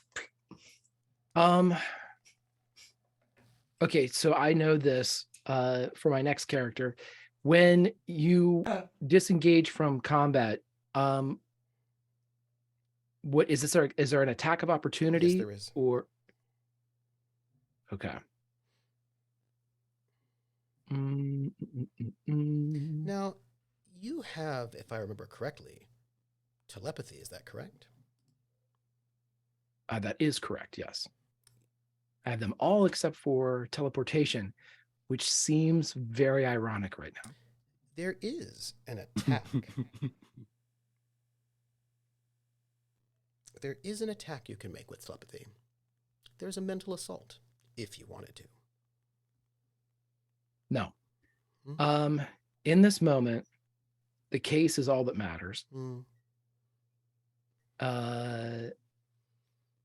Even after taking that hit, and there's no way that he would know that he's been in enough tense situations where he would know that he can't get away. He's never going to survive a straight up fight. But there is a way that he can maybe, sometimes you have to take the half court shot. Yeah.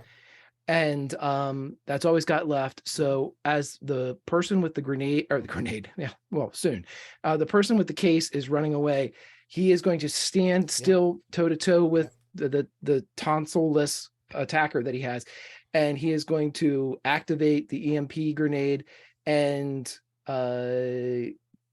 hit the runner with it. Okay. And hopefully it has a radius where it'll hit, I don't know, everybody, but we'll see. We'll see how it works.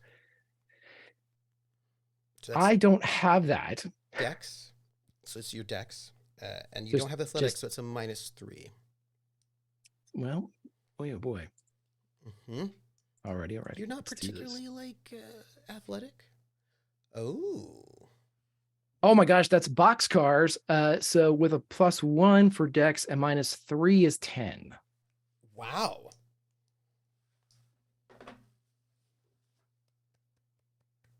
Yeah, that's the half court shot. Was a thing that was most likely not going to happen. You probably were not going to hit that. I'm going to ask you a question. Mm-hmm. You were not going to hit that. You just weren't. It was impossible. Tell me how it happened that you did.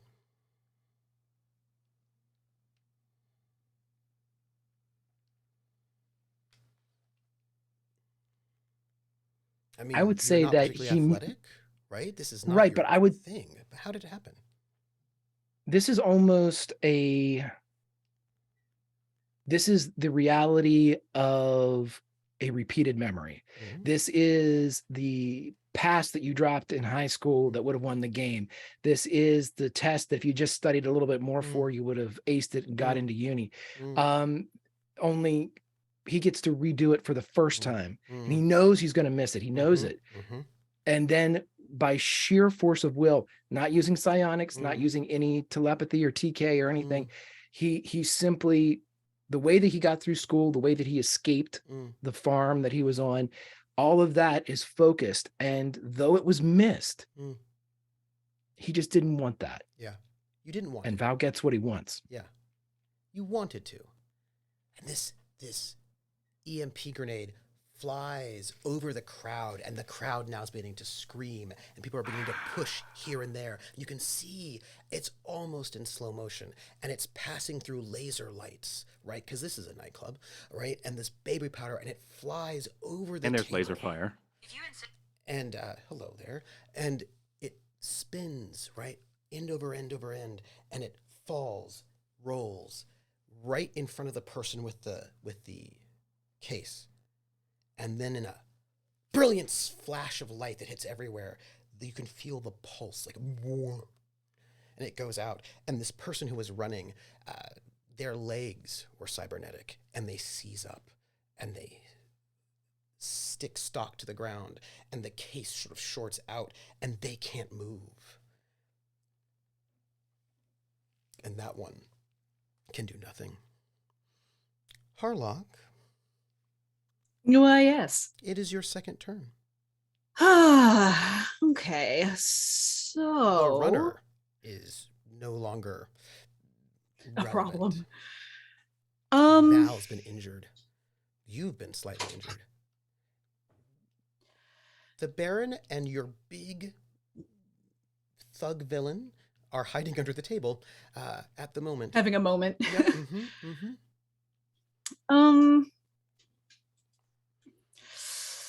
And where are the two who just shot at me? Well, one is no longer there anymore. They are actually right by Val, Oh, with no longer a gun in hand, but a brass knuckles. oh yes, the tonsil. Yes. But the one who has the gun is right there on the other side of the table, with this gun pointed at you menacingly. So first move is going to be shooting at the fellow with the knuckles, the tonsil man. Oh. Mm-hmm. Through the crowd and all of that? That sounds like a them problem.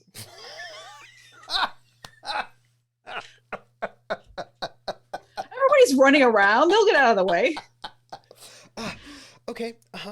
I will note that you have a bane because you're shooting through a crowd. There are people in the way.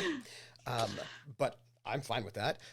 Please, if you would, I assume you're going to aim first for a +1 to that. Yeah. Mm-hmm. Can I provide help using, since it's well within the 12 minutes, using a telepathy buoy? I like the sound of it. You would have to give up your turn for it, though. Sure. I'm Okay. going to die anyway, Oh. so I might as well Oh, go down well. swing. Roll psi. I'd rather die with her shooting through the crowd than me giving them what they want. Yeah. Just shoot everyone in the path and just. There is just a quick check the scene. There's a No, bud. cybernetic runner. Who's The runner is now seized up, Yep, seized up. and there's a like EMP at their feet. Yep. And they were running, and that's sort of. And they the are no moment we're in. longer. They're no longer. They kind of can't Got it. move. Yeah. Like, their limbs have sort of have Seized. locked up. And you've got the legs of the person who's shooting at your friend Yep. right in front of you, and right next to you is like the big bad guy. Yeah. And The guy who was just being like, "Hey, I'm gonna kill you." Yeah. All right. yeah, and have that weird. Hey, sort your of mom's. moment. Hey, your mom's mad at you or something. Yeah, okay. yeah, it was weird. Weird. Don't talk about my mom. My mom. Could you roll your psi if you would? If you would roll your telepathy. Can you get your psionic bonus for that, which I think is a +1? Me? Yeah. No, our dear Doc. Okay. That's what I thought, but That would be a 10. A Mhm. 10. Mm-hmm. A 10 will give you a bonus +1 to your next roll that you're going to be shooting with, which will offset your -1 for the dodge that you did. all right. If you would. Thank you. Thank you. Mhm. Okay, so I'm gonna use gun combat again. Mhm. So it'll be +1, +2, So with that, you're going to get your plus dex mod. 3. If you have one, and Yeah. then your gun skill. And Yep. you get another +1 for your aiming. For the aim. And the +1 from him offsets the -1 you have because you have Right. I'm not gonna aim. So I'll only take, because I with all that I have +3. Without the aim, I still have +2. Yeah, that's true. So I'm good because I want to be able to not be standing there I see. where someone is I aiming at me see, in I a moment. see. Yes, I see. Okay, very good. And we will be using these. Oh, you can't see them. These actual IRL dice. I like it. I like it. I like it. Because Roll20 is mhm. no longer my friend. I like your thoughts. I like your thoughts very much. Oh, see, this is what I'm talking about. That would be a 10. A 10. Was with all of your bonuses. Yes. All right. That is, this person really cannot dodge because they did not see it coming, right? You're you're shooting them, they're looking at this other person. They're looking elsewhere. Could you roll for damage, please? I would love to roll for damage. Mhm. That I'll do on here. Mm-hmm. So this is going to be a, and then it has 2 of this. Okay. What is your damage, by the way? 3D. Oh, very nice. That's not good for some people. Like people That's getting not, but again, not a me problem. hit. Mm. That's a 14, a nice big 14. Plus, you rolled a 10. Is that correct? I did. So that's plus I 2. did. So that's 16 Yes. is what you got right there. That's a nice round 16. Yes. That sounds like a critical hit. Well, that's a 16. That is bad for them, is what that is. Oh, Seems That like it is- would be. That is an exceptional success, which, you know, I feel like they're not going to enjoy that at all. I think they're going to take a lot of damage. And you hit Harlock them, is not in the mood. and you hit this person, and like that's a 16. That's all of their endurance and all their dexterity. What a They're out. shame. Oh, that's not so dead. sad. But you Well, they're shoot not them. swinging the brass knuckles around anymore, No. so that's. So, Val, you were going to die, maybe. And this person gets shot right in the back, and they stand there with these brass knuckles, like stretching, ready to just take you to pieces. And there's this blast, and they just stand there and they look, and then they just fall over. And then if you keep looking behind where they fell, Harlock's just standing there with the gun up. And knowing full well that it's Harlock that just saved his life, he would, as the person's looking at him, he would pull out his business card and tuck it into the pocket and just say, I can probably fix that. As Yes. Baron, it is you. Wait, no, I had a second Oh, action. you And gotta with move. that action, she's getting out. She's getting into a place where she's not in direct line of sight by this other person. Carry on. You go get cover? Absolutely. There's a lot of cover to be given. Cover Just- is a thing in this game. Cover It's helps just you. the Homer Simpson into the bushes meme, but the bushes are the people running around. Yeah. Oh, cover helps. Cover helps. So please note, that will help you. Baron, it is your second turn.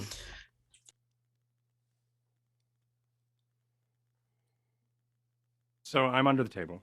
With this guy. This guy had some weird things, and he said, "I'm gonna kill you." Yes. And there are people around me. Mm. I'm under the table with the guy who, I mean, he's on all fours. What does he have a gun out? He's got What his is knife. he? What? He's got his knife. Big angry knife. But it's not his best knife. Ah. No, he lost that one. Yeah. Sorry for taking time thinking. So I'm looking around the book to buy some poisons and or drugs Mm-hmm. because I didn't buy anything, but I did earlier last week ask about Yes. poisons and or drugs, but never really asked about received an today, too. answer. So In this I moment, you did can have ask about whatever him you today want. too. For this Okay. For this moment, you Okay. can have whatever you want. Okay, I don't necessarily want. Whatever you want. Right, perfect. I did see one in here called Sly. It was like, it was a drug that you use for getting prepared for hyper sickness or For- hibernation. Yeah. Mm-hmm. Yeah, and I want to have that. My character does have many of poisons and drugs, or at least used to be a chemist. And so I think that him having access to these would make sense. Sure. Probably more so in this moment than Yeah. maybe later, but I don't know where they are anymore. It was something about a TL10, Mhm. and whatever that means. At tech level. Tech level 10. Okay, thank Tech you. level That's what 8 that is means. sort of basically like where we are now in our Right. in In our life. world. Yeah. Yep. Okay. I gotta look up where it was. It was definitely probably in. I'm looking at monsters now. Yes, you can have Where whatever is? drugs you Where's want our equipment? at this Found it. moment. Yeah. So as this is what I'm going to do. Mhm. I want to. I still have my cards in my hand. As I'm under the table, I go, well, read 'em and weep. And I just shove the cards into his face. And it's not a great hand at all. It takes a moment. It's a king, a jack, 2 tens, 5, 4, and a 2. So I've got a pair of tens, king high. And I say, read 'em and weep. And as I'm putting them into his face, I'm going to then take out the syringe of this hibernation draw. Here it is. It was It's a good one. DL10, or maybe it was 11. Slow drug. It's a variant of a metabolic accelerator. It can only be applied safely. And no, that's not it. It was fast drug, also called hibernation. This drug puts the user in a state akin to suspended animation, slowing their metabolic rate down to a ratio of 60 to 1. A subjective day for the user, actually 2 months. So as they're sort of, bless me, as it's all the baby powder in the air, and I will, so I'm going to do the read 'em and weep, and then what he doesn't see is my hand with my other hand with a syringe and just jab it into his neck. Could I get, if you don't mind, I would like your minor action to be the deception, if you would. Yes, I would like that. And you can give yourself, basically, this will be a chain action, so you can perhaps give yourself a bonus for what's going to be a melee attack. So give me deception. Deception social? Absolutely. Got likey. Okay, and I will do this. And then I will do this. That's a 7. That's a 7. Or was I that is not it. You still have some luck, though, because you haven't used any. Right, that number that I don't remember because I forgot to write I it know down. you have at least 2. If you spend 2, that'll Okay. give you a +1 bonus on the melee attack. I'll spend my 2. Now we're Now this is rough.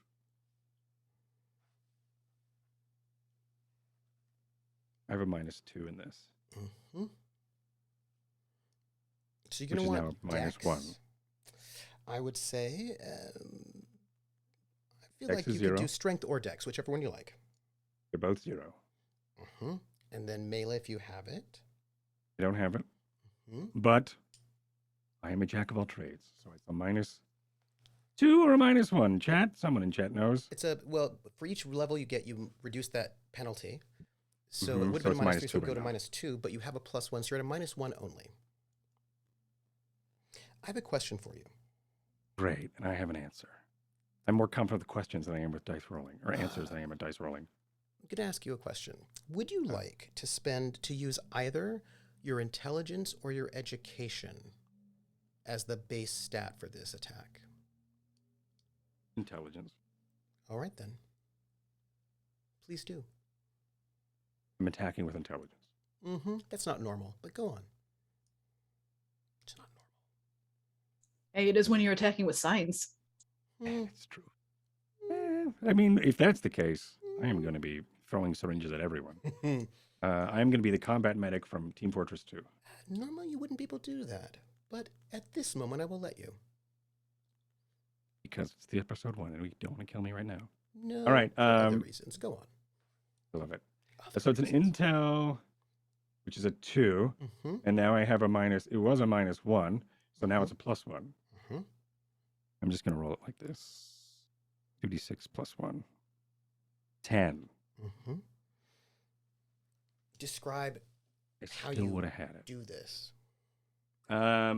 So just as explained, read 'em and weep, and as I just sort of, because this person's like, I'm gonna kill you, and I go, wait, hold on, and then I just sort of do this, hold on, and then I present the cards in front, and then, like I said, behind the cards, if the cards weren't there, or the camera moves, you would just see out of like the side, or I think he keeps, I'm wearing a vest right now, or a small waistcoat, and there's a small pocket here, and there's several vials that are just in there, and they all have a something like a cork, but there's a small blunted tip, and like a adrenal pen.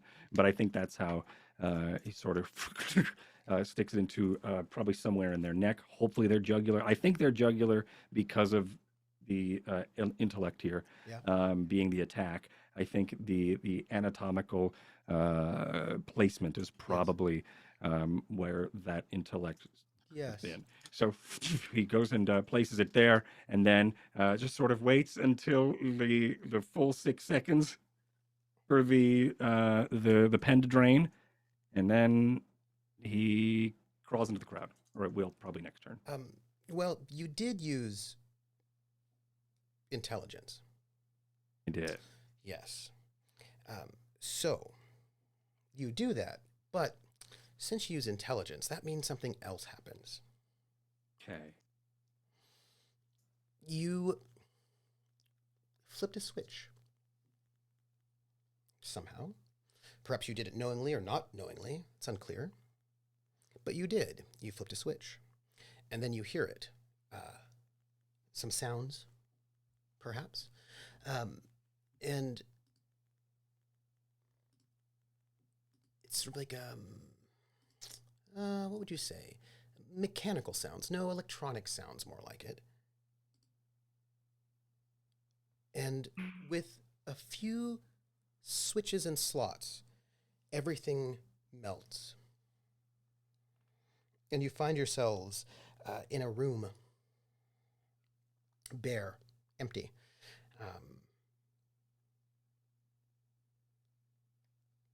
Nothing. You're not in a bar. You're in a room. And all three of you are wearing sort of hollow suits with visors. And the Baron ended the simulation. You are back to yourselves. You're not actually damaged after all. That was the hollow. It's a sort of like a hollow deck. You know this place. There's one left that's sort of, well, there are two, but one is not working as well as the others. And it is, you are on the floating palace. And this place, the floating palace, is a technological marvel. It is gold. Most people are running around at, like, let's say tech level between 10 and 12. Well, most developed places. But Drinax is tech level 15, and they were at tech level 15 hundreds of years ago.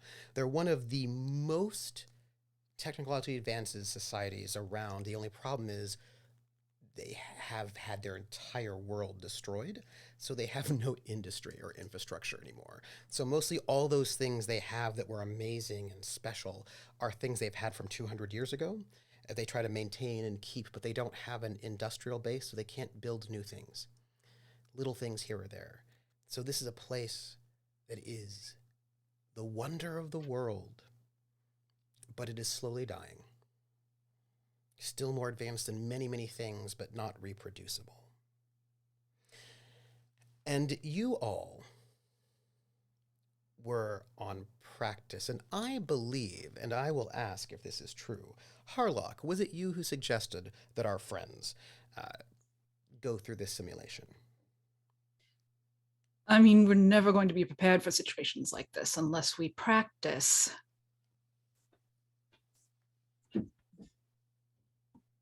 I am never going to fight. I'm never going to fight. And here we are.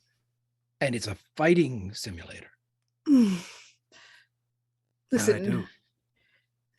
I felt that. Harlock's first going to point to Val. You are going to fight if you continue to go about cheating in the ways that you do all of the time. And Harlock will then turn to Severance. Passable. That, which is probably, as an aside, one of the nicest things she says. I'll take it. If that's the case and there's no accolades coming Val's way, then Val will simply say, I noticed that the one that hit me didn't die.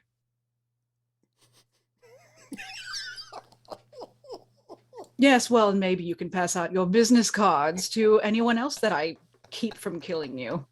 A patient is a patient. Well, you Everyone's better got a copay. you better charge them well. And then she's just gonna kind of spin and start going off toward wherever it is that is the next place to go. And she's your Harlock is a psionic warrior. She has been trained for infiltration, for combat, for espionage. She's In a perpetual mood. in a perpetual mood. And she brought you to this training place with the parameters, of course, sort of built for this simulation. Clearly, your own mind impacted what you saw, and things sort of shaped around sort of what you were thinking, because it could only sort of read in your mind, which all made sense. Everything made sense in terms of what showed up, except for that weird part, Baron. That weird glitch that happened with your villain. That was maybe not part of the simulation? Hmm. None of the rest of us would know about that, yeah? Mm-mm. That was under the table. Literally. Was that something inside of your mind? A memory? Or was it something else? I don't know. But that was something. It was there. Whether or not I put it there, it was there. Does he say that out loud? Yes. Harlock would stop. What was there? Turn around and face them again. What? You said it was there. It was there. What was there? I sorry. I must have. Did you Still see waking up. something strange? Nothing more than usual. I mean, Hmm. the holodeck. A lot of strange things, you know? I didn't realize I would just have everything I needed. That's weird. But I never get used to it. Well, someday, hopefully, we'll all have everything we need. She'll just turn around and start walking away again. Mm. Val would cozy up next to the Baron and say two things. One, I desperately need some real cherry wine. Have you ever had real cherry wine? I'm unsure. To make you sure, you should have it. You should remember, and whether it's you dislike it or you love it, you should have some reaction to it. That cherry wine today is what we'll be doing. Cherry wine. And the other thing, I have I've no never had idea why I was naked in there. And he walks on. You were clothes for me. What? Walks off. And scene. And as you walk out, you step out of this sort of like holographic vacation spot, simulation spot, and you walk out of the doors into the grand ballroom, the big center spot of this grand palace. And the palace at one point in time, hundreds of years ago, this place would have been empty except for perhaps servants. But now this place is full of carts and stands, fruit stands, small stands, little sort of tents and houses have been built in what was once this massive, and when I say massive, I mean this place can hold, tens of thousands of people, this palace, and it has been turned into a small, like a bazaar. And there are people who are all living all amongst themselves. And you can see this place all at one point in time gilt with gold. Intricate carvings in dark wood. Everything about this palace was at one point in time sort of black marble and lined with gold. Everything about it is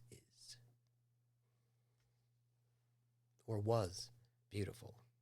But now there's a goat that walks through the ballroom. You've got people who are nobles wearing sort of noble clothing passed down from generation to generation, selling books. No one has a weapon, of course, because those are highly restricted on the palace. Also, who gets access to technology is restricted on the palace. but it is a faded place. A place that was once glorious, but has since been holding on after the irradiated wasteland of a planet below was bombed by the Aslan Hyarit 200 years ago. A place, Baron, where you grew up.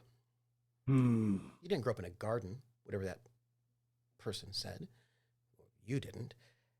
You grew up in the wastelands, irradiated. And this place is the faded glory of the vast Drinaxian Empire, which now is almost nothing.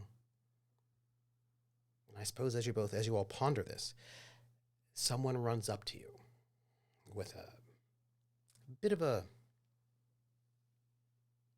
out of breath, wearing what almost looks like a waitress uniform out of black leather with sort of metallic, almost, runs up and goes, "Sorry, doctor and companions, it's the king. The king wants to speak with you. And also, the Lord and Lady, Terika, where are they? The Lord and Lady are in attendance in the throne room. They want to see their child as well. Terika is also invited. Their parents insisted. I will. She's speak to- indisposed of at the moment. Oh, well, their parents were very disappointed. They said they definitely wanted to see their child because their child has been avoiding them, is what they said quite loudly in front of everyone. And They gave me a message for their parents, so I'm here to deliver it. No problem. No problem. No problem. Yes, well, the king expects you now. You should go to the throne room. It's very important. A matter of, Now? Yes, now. Well, lead the way. You're the one who's still standing here talking, blocking our way. Yes. Follow me. And is the same type of relationship, 7 years, blah, blah, blah. Okay, well then Val, much like somebody that would be escorting somebody of higher station, would lock arms with her and talk pleasantly as they would go. But as they walk, some might think that Val had his nose up at everyone as he walks through, but that's not what he's doing. He's looking above the sight lines of the goats and the stalls and looking at what this place used to be from that sight line up, because he's going to see the king. And that's where we're going to take our break. We have got our intermission, everyone. We jumped right on in and sort of slightly in media res, which means we didn't actually get everybody to introduce themselves on that, but welcome to our second episode of Traveler Pirates of Drinax, The Gamblers. And we have a lovely crew here, and I will have them give their shout outs. Well, no, we're going to do it now because we're going to go to break. Who knows? Everybody, tell us who you are and what your character is thinking as you are about to meet the king. Who you're playing, and let's do it. You want to start anywhere specific, or? Well, I want to start. Well, you started. Now you spoke, so now it's you. That's how it works. Okay. Hey, everybody. I am Rocket Fox, your second favorite person. And as far as my character, Harlock is really, really, really, really, really hoping that the king wants to send them on a mission or lost something, or Harlock is so bored aboard this floating palace. Words do not even express how little goes on there. There's no crime. There's no anything. There's nothing. So Harlock is hoping for anything. And aside from that, I, Rocket the player, am thinking about how my cat has started climbing all over me over the past few minutes here. And if you hear him yelling, that's why. But if you want to see anything about me otherwise, check out Rocket Fox anywhere. And I have a few other things that I Tell that do at the on. end. That part you tell at the end. Oh, This is oh, the well then, intermission part. then I have nothing more to say. All right then. Baron, Myth, Cord, just say who you are, who you're playing, and what your character is thinking as they're about to go and meet the king. Hi everyone, I am Cord or Mythomatic. I am playing Baron Severance. There's for those who have watched the character creation, there is a lot of life events that have created who he is. That being said, I think right now, if he's about to go meet royalty, he needs to be royalty. Yes. So I think as this is happening, I started to change my hair, and I think that's what he's doing as well. He's undoing the rat's nest that he had and is starting to try to look presentable. I think we also sort of see him, like probably as we're walking, he's wrapping up something in his hair and trying to look presentable like a baron would, or like a noble from this once 200 years ago empire, but now sort of this settled wasteland, a noble from that planet or moon or whatever you would call it now would look, as he is trying to, I think, nervously put on a costume, is what it seems. Absolutely. We, the audience, would see him put on a costume. Yeah. But everybody else probably is like, oh, he's just preparing. Greg. Hi, I'm Greg Grimjack 21502. I'm playing Dr. Valentine Val Morrissey. What would Val be thinking on his way to the king? Let me put it to you like this. Val has achieved everything that he's wanted to. He went to university, graduated, he became a physician. Not only was he a physician, he became, according to the rules and the skill, a world famous physician. I would think that on our way to the palace, there are probably hollows, the one we're currently on. In fact, it spills over into neighboring systems. You would probably see his picture as part of the advertisement for his old hospital. The one thing though, and I find it great because character creation is awesome in the system, his social skill is 10, which is the last one you can have before you achieve a rank or a title of a noble. And that is why he's going to see the king. Some things you can't buy. Some things you cannot buy. My friends. And I'm troopersjp, and this is the Academic Foxhole. This is our Foxhole Fridays, where we are playing Traveler, Pirates of Drinax, the Gamblers. We're missing one player who'll be here next week, and the reason why we're missing that player is because that player's character, Terica, does not want to meet their parents. Does not want to talk to their parents, does not want to see their parents, and if their parents are at that throne room, they're not going to be at that throne room. So, you know, Terica will be here next week when the parents are no longer on the stage. That's our story. But we're going to take a 10-minute break. And when we get back, we're going to finish this moment, the meeting with the king and the court of Drinax. And we have some questions to ask ourselves and some things to wonder. What was happening with that glitch? What about that cherry wine? And how will our psionic warrior keep this crew safe with what is coming? And what is coming is, well, perhaps through cats. So if you like, you can give tips and bits, and we will read out those tips and bits messages at the very end. You can also join our Patreon if you like. We will have special messages from our sponsors coming in. But we're going to take a 10-minute break. I want you to stretch. I want you to drink water. And when we come back, they're going to meet the King of Drinax. And so we will be right back, everyone.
Welcome back, everyone. Welcome back. Welcome back. And why does this duration keep going to 2,000? I do not want it to be that long of a transition space. Just 500. Come on now, people.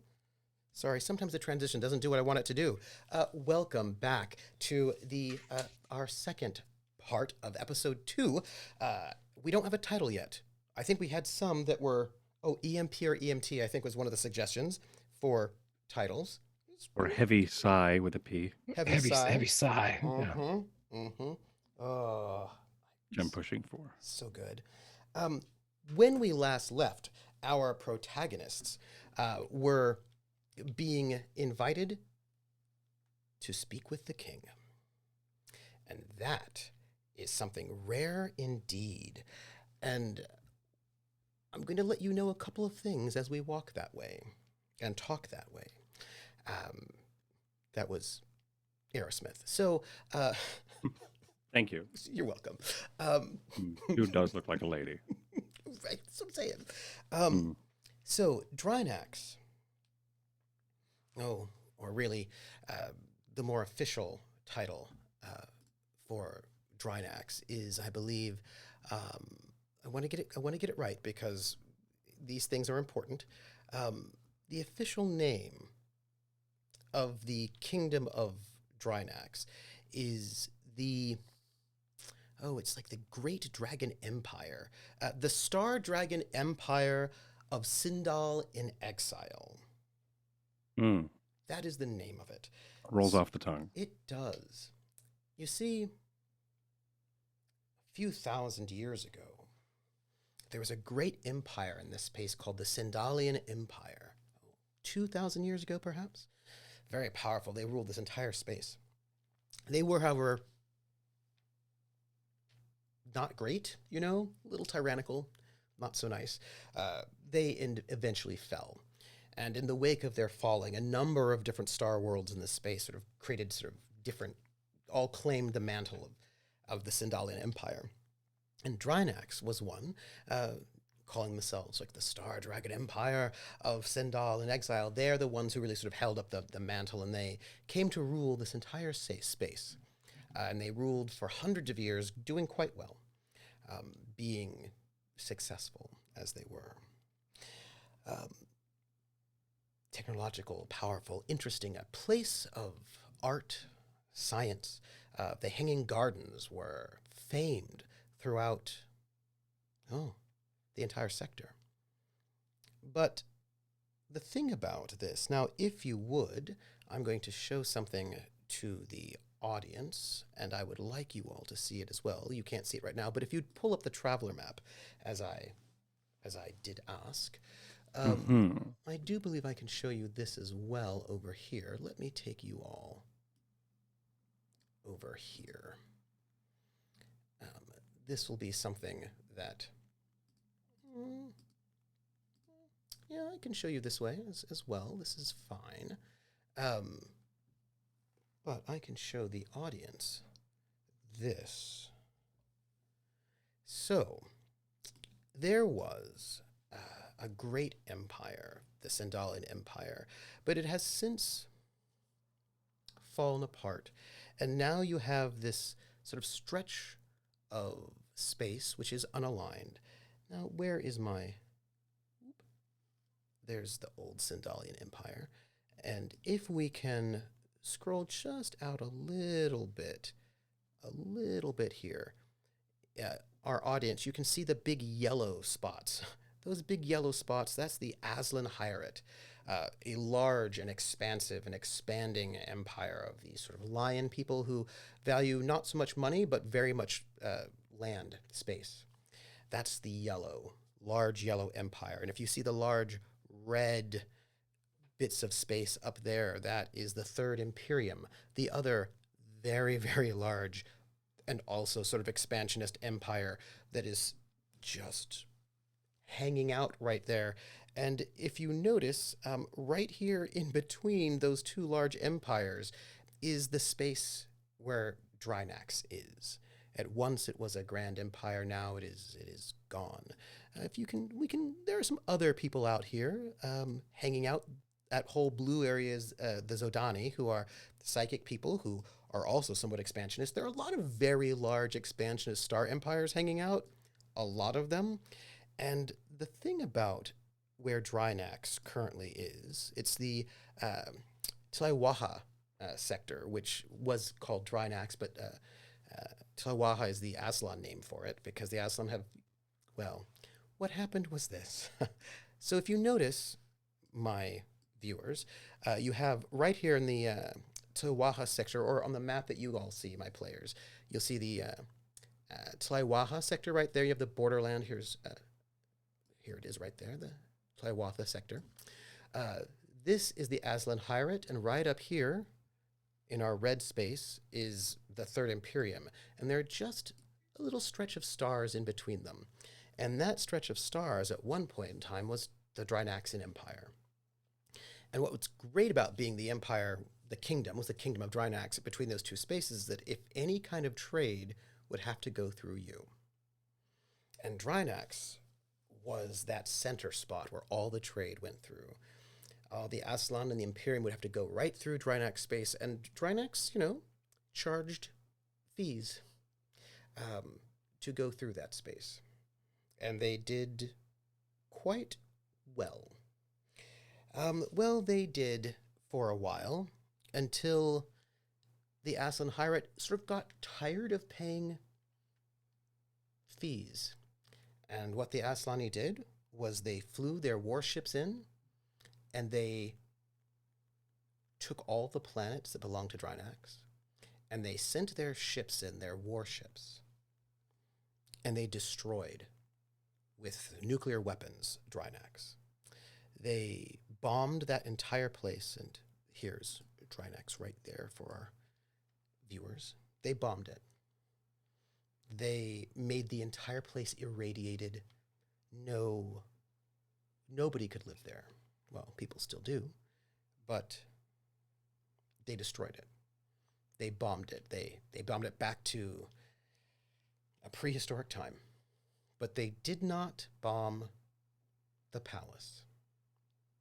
They left the palace to be a palace above nothing. And all the people who were there stayed there. They any kind of refugees made it up to that palace. So everybody that was once part of the great Drinaxian kingdom all live in this palace now, floating above a wasteland. And there are people who do live on Drinax still. One of our players actually grew up on Drinax, the planet, which is a very hard life, because it's about dealing with radiation all the time and looking for scrap, and it's a very hard life. And for the kingdom of Drinax, what you have left, you have a place that has knowledge that no one else has. It has a university that is one of the greatest universities in the galaxy. They know all of these things, but they have no copper. They have no iron. They have no way to build any of the things that they know. And for a very long time, they had a whole problem with food. They sort of turned the hanging gardens into hydroponic bays. And that was them. Number of nobles. There's a Counselor Maddox. She's the Countess of a moon that you no longer have. And this happens quite a lot. And this place ended up, maybe 20 or so years ago, there was an agricultural planet that one of our other characters happens to be from, which was under the thumb of a fairly kind of aggressive, kind of oppressive place. And Drinax, who needed some food, came in and liberated Asim. And Asim is now the only other planet that belongs to the kingdom of Drinax now. They have picked up Asim, this agricultural planet, which is now providing food for Drinax. And this is just, this happened just 20 years ago. The crown prince was injured in this battle to take Asim. And he has been in a coma for the last 20 years. He has just woken up 6 months ago. Everyone's quite excited about it. the king's wife, the queen, was also in the battle to retake Asim, and she died. She was leading the Hawk Warriors, which are Drinaxian warriors who wear grav belts and fly, kind of like perhaps Flash Gordon. And you know this. And she died. The king, of course, has been seen not as much since then. Brooding. There's also a princess, the second. Word has it that she's quite ambitious and very intelligent. Anyone who had been to the university here knows that she is well regarded as political, cagey, smart. But the thing about Drinax is, most people don't know about it at all. They've forgotten that it existed. It's no longer all that interesting. I mean, Drinax has a Class A starport, one of the best that is the best level, highest level starport you could have, but people don't fly here very often. It's a place that's more of like a ghost town. People have forgotten it. And if we look in at our map, our lovely, lovely map, and I'm going to scroll out for us a little bit here, Drinax is right next to the Aslan Hyarid, and right next to these places, and it's not really on, people don't tend to fly through it or around it anymore. There's some wonderful sort of trade routes, and they don't tend to hit Drinax. Drinax is, well, a ghost of itself, I suppose. But it had all this potential.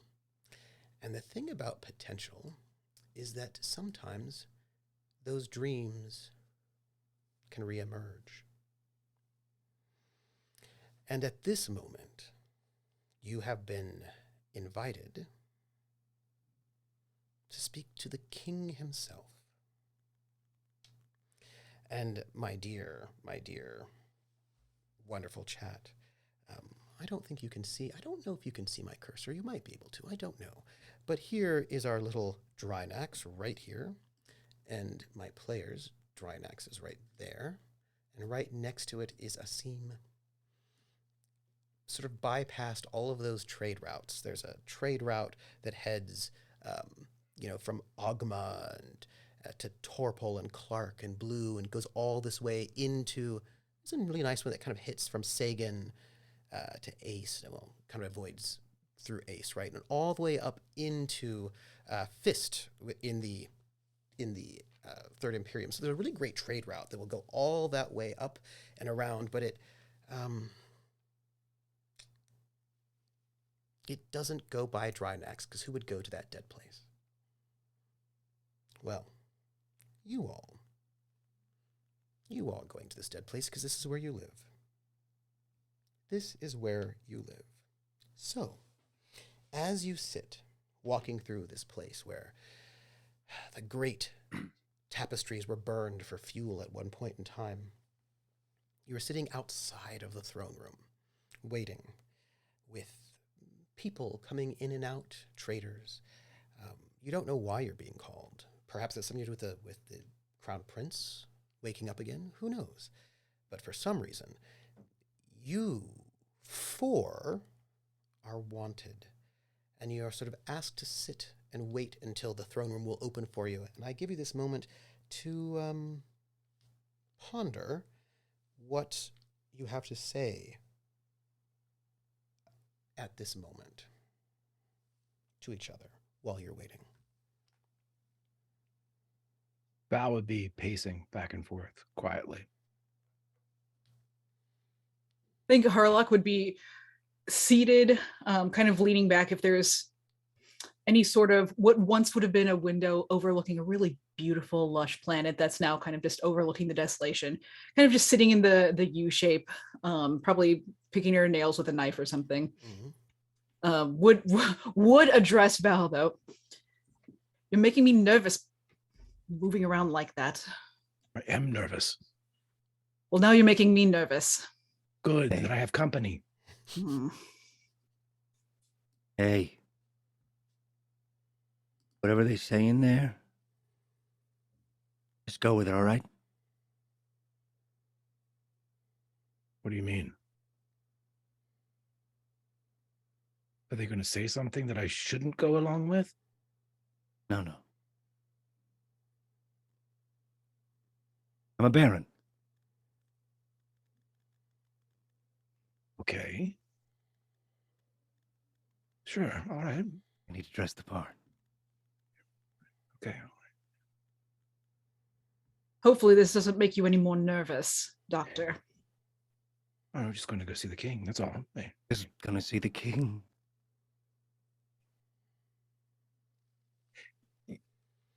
And He- also, I think there are moments where the eyes of Severance are darting around.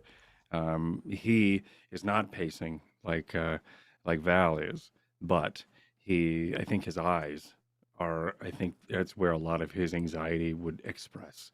It's darting around. He's looking at tapestries. He's looking at the rusting, the greening of the gilding, the oxidized gilding that is starting to wrap around this palace. And he's just reminded that time is going to just envelop all of Drinax, and she's taken into his just this. Taken back and through memories of growing up on Drinax. He is floating above and or near Drinax with this palace, so he could just see it in the distance from wherever he is. But his eyes keep darting between his companions. Probably there's the outside mural of maybe stars and also Drinax in the distance, as well as, like you said, some of these missing tapestry posts where once these tapestries that once told stories about the empire of Drinax are now hang barren because they were once burned for fuel. As she's just sort of going through all these details and sort of reminding himself of why he's here and how long, and maybe just everything in this kingdom is a wasteland. What if there's something I can do to change it? And a lot of other surface intrusive thoughts start to then peek into his mind that I'll probably uncover later. But he's going to just sort of be in that moment. He stands very still. His hands are starting to moisten with sweat and nervousness as he does sort of rub them on various parts of his thighs and the inside of his coat. But he does then clasp him behind his back, take a deep breath, and try to align his spine and stand tall to try to mask some of the nervousness. Sorry, Greg. I know that you were talking. If I can just No. I think that Val would see that. But at the end, see the straightening of the spine and the kind of the composure collect at the end of that sequence, and it probably would buoy Val a little bit. It would give him a touchstone to kind of like bring himself back around. And so he would keep pacing, but he would turn and look out, behind the window where Harlock's sitting, to the wasteland that is Drinax, and then back to them and back to that place and back to them, and just kind of use almost like a tennis ball orientation where he's just, and then he too would calm, kind of seizing on the strength of the Baron for a moment. I think Harlock is not looking at either of them, aware of them and kind of what's going on, but would just be sitting there and would say, not at a volume that's trying to be hidden necessarily, "Kings, a dime a dozen they are. All it takes is anyone being born at the right time at the right place." But the things they can give,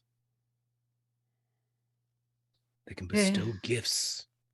Well, the things you can get with the freedom that doesn't come with the kingdom is far greater, I think.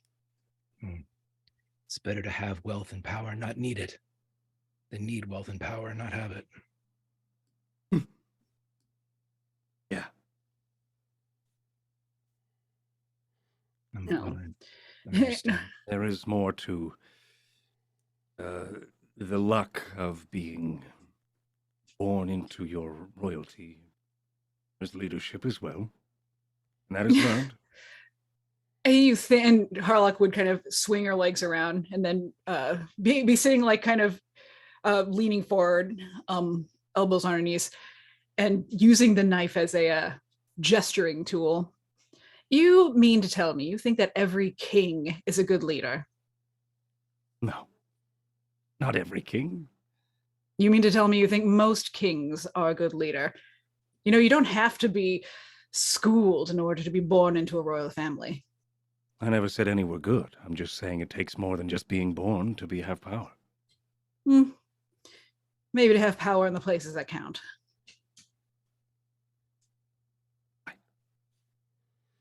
You both are definitely calming me down. I would like to let you know. Good. This is very casual, Good. It's not tense at all conversation. Are you?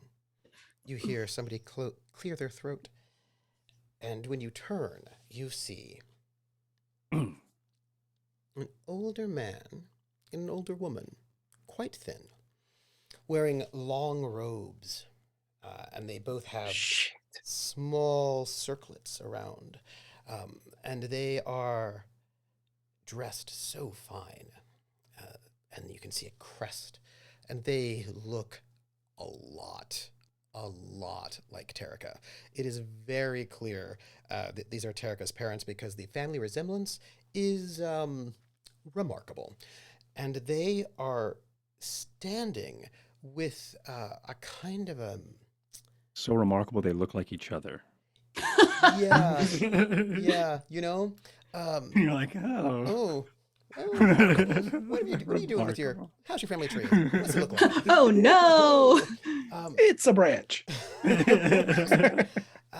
And they have got this stance, which is... there's an arrogance to them, but perhaps a nervousness about them as well. Oh, by the way, all of your health and all of your psi points are back because that was a simulation. How about our luck? Yes, your luck as well. Okay, perfect. Because that was a simulation. Simulated luck. Yes. When the parents arrive, it just occurred to Rocket the player. Harlock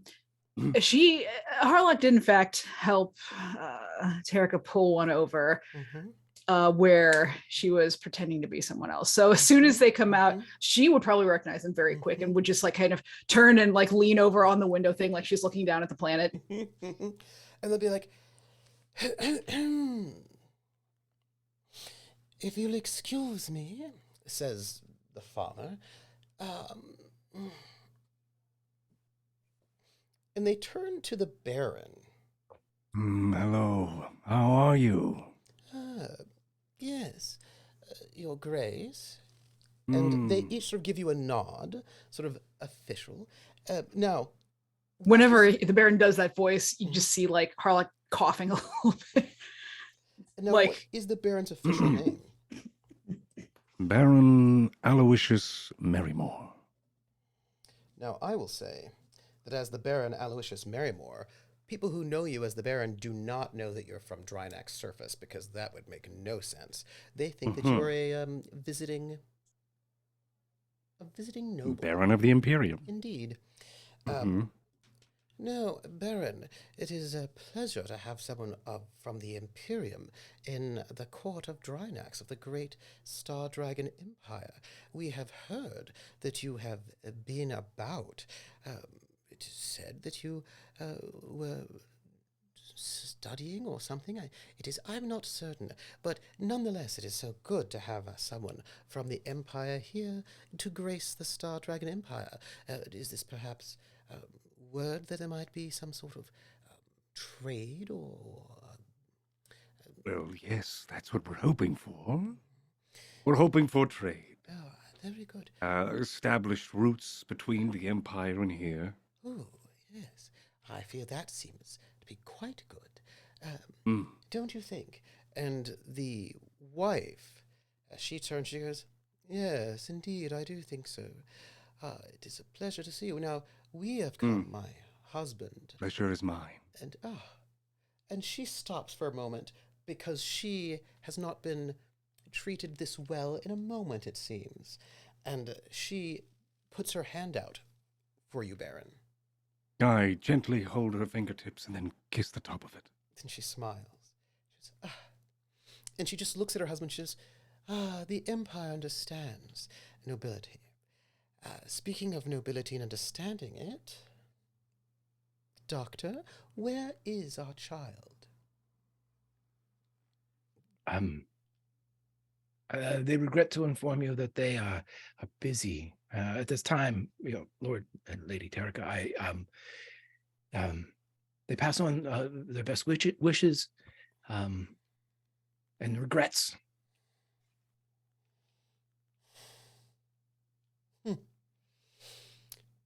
We assumed that our child, when summoned by the king himself, would make an appearance.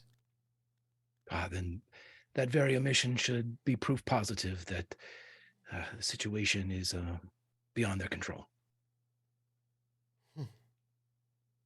And they turn to Harlock. Oh, I remember. Still looking out the window. Excuse us. If I remember correctly, Adjutant. Yeah, I think you have the. Yeah. Adjutant Diamond. No, I'm sorry. I think you have the wrong person. Oh no! We remember you were at one of our events, and that's the husband who has got a very good a remembrance. Oh yes, Adjutant Diamond. Tell me, how is business? Well, it's going very slowly, which I suppose is a good thing, because Harlock's eyes like dart over to the Baron very briefly while putting on this kind of a thing. But, I suppose it's a good thing, yes, when the legal business is slow. Oh, yes.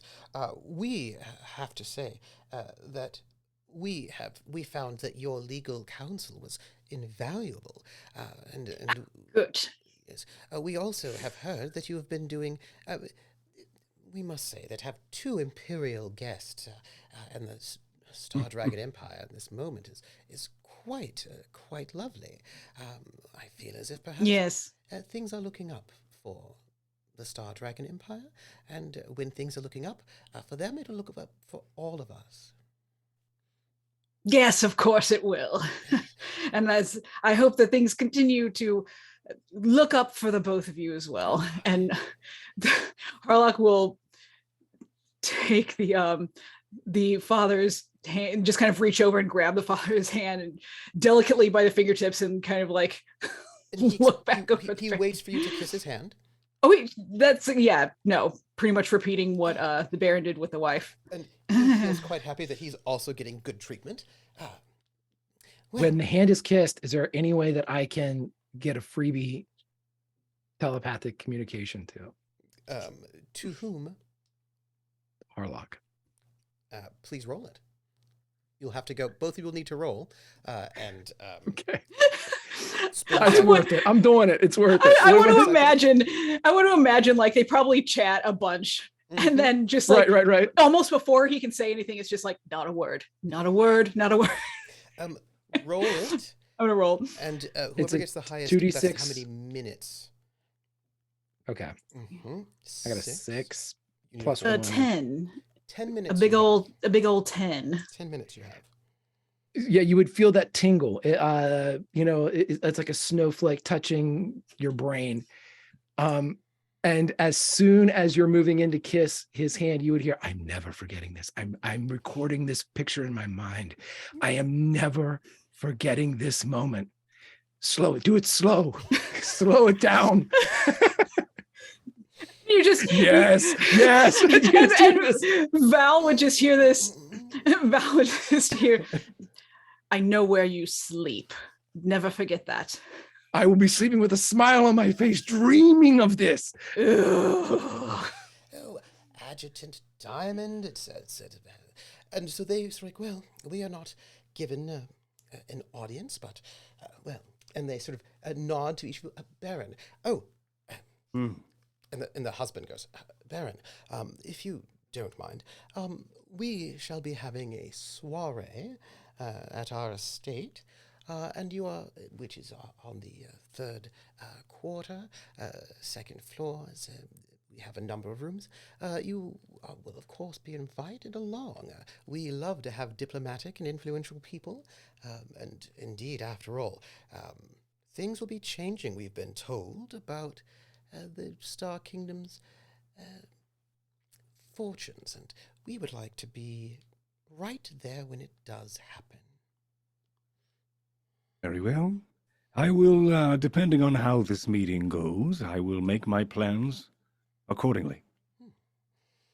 But And- if it were up to me, and not His Highness, I would be there.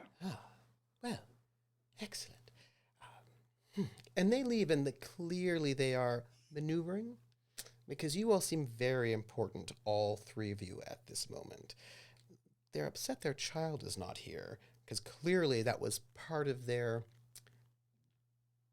plot. And they're Yes. part of their inn, yeah. Part of their inn, really. It was part of their inn. And they leave, not going into the throne room. It's maybe only 15 minutes more before the door cracks open. These doors are like 20 feet tall, right?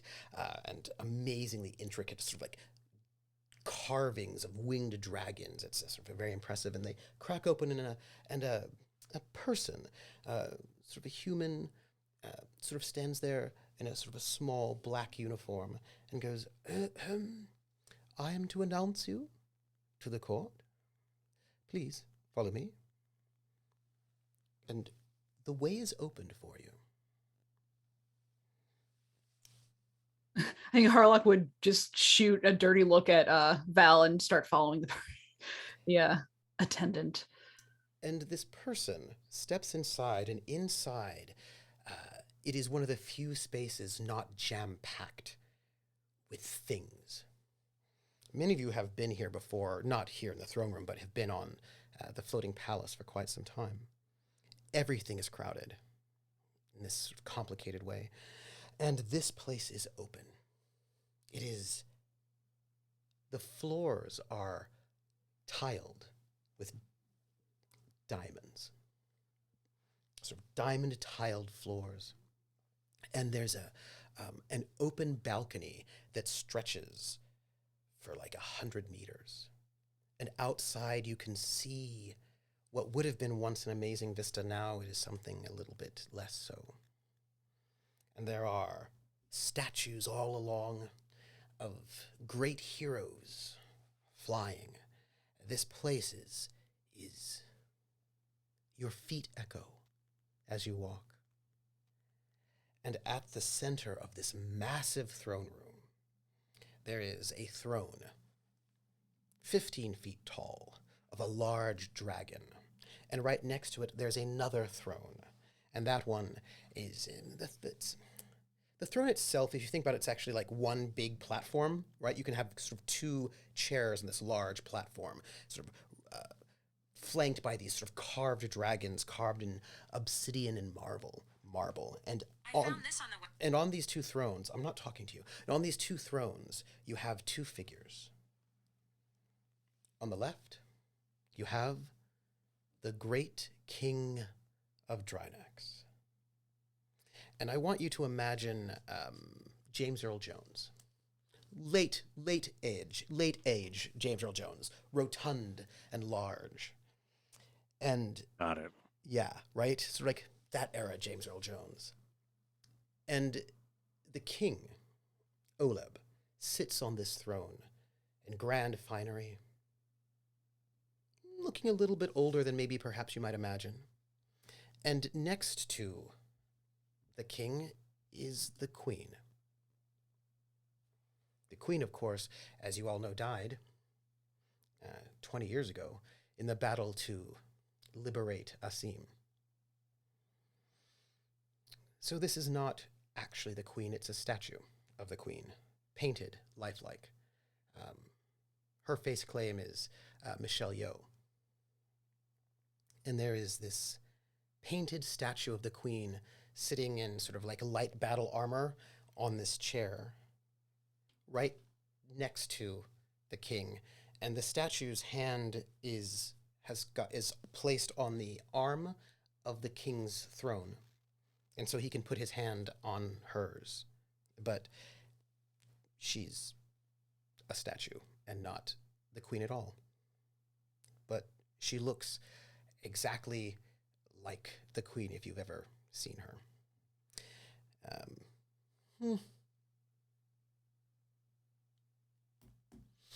Well, this is interesting. I imagine Harlock would never have seen her, would not have, but the doctor might have at the battle for Asim.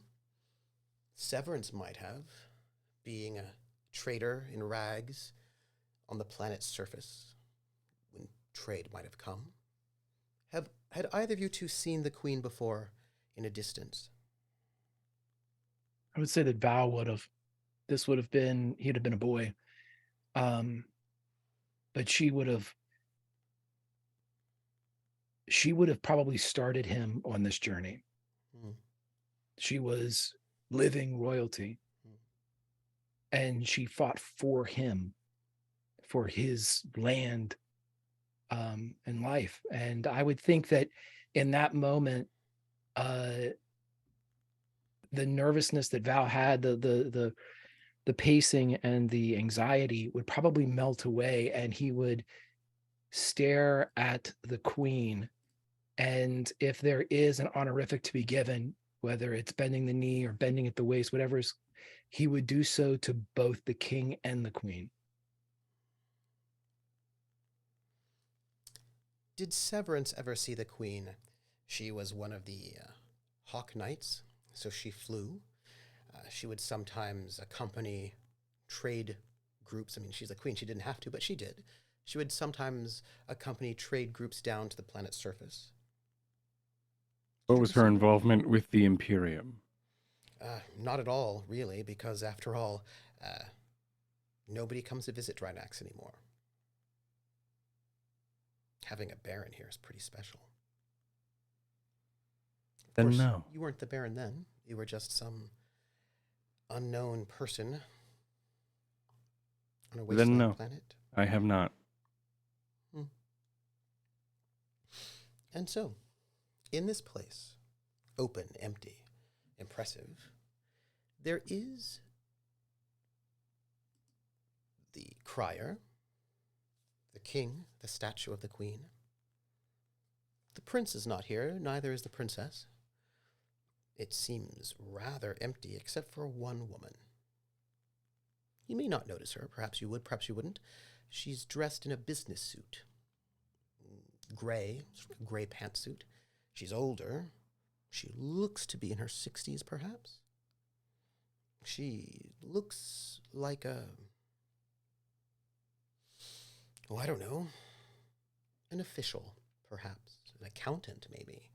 Sort of gray suit. She's got red hair that's streaked with gray, and she's sort of sitting off to the side, drinking a cup of tea.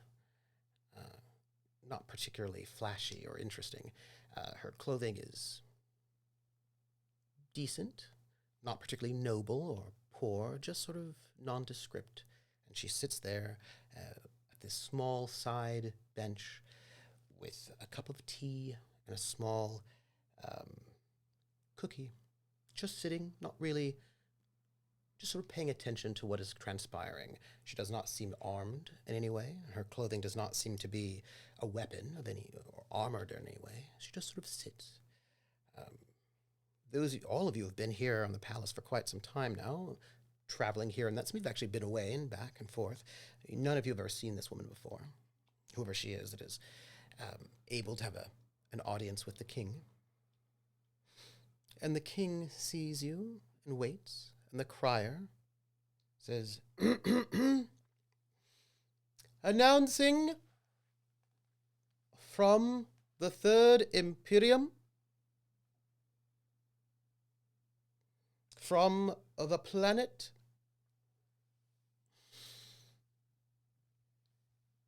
and he sort of leans over to you. He goes, Baron, is it, am I correct that the planet that you're from was Labora? Is that correct?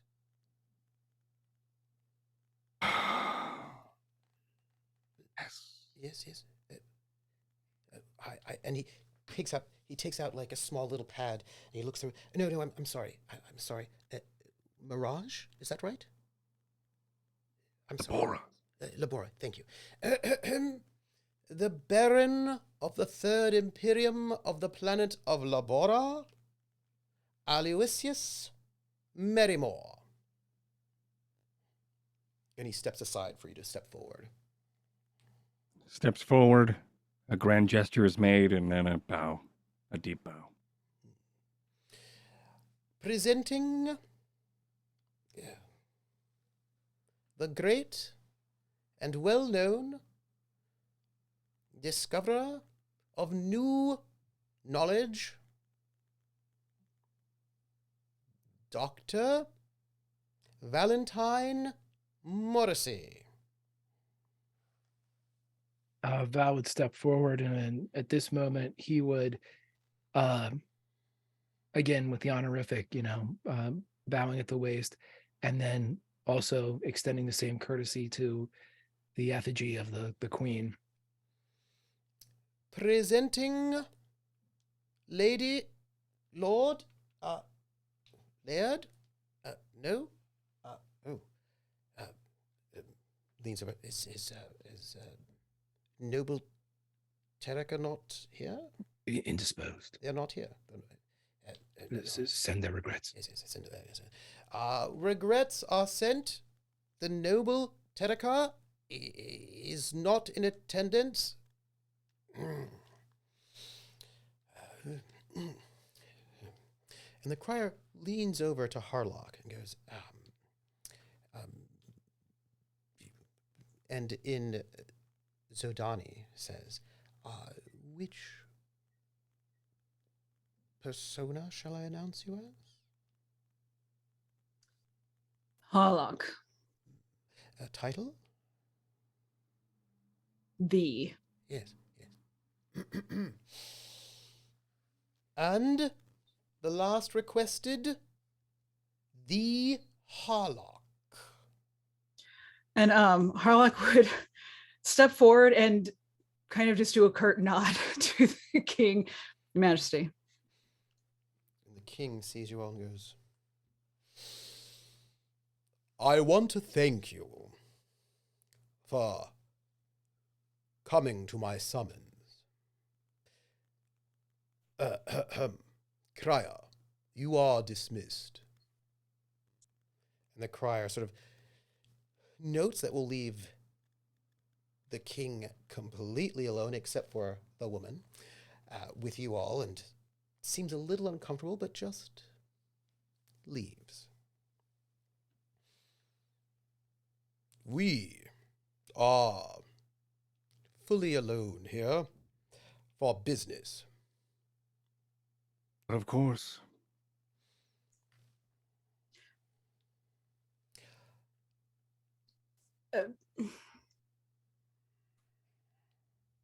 Your Majesty, if I may, just for security purposes, as I have worked in the realm for many years, I think it would benefit my sense of peace to know who else, and kind of eyeballs toward the person, is in the room.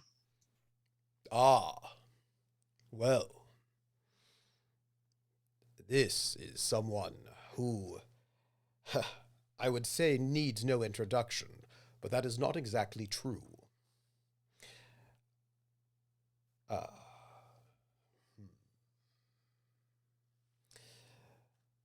Have any of you ever heard of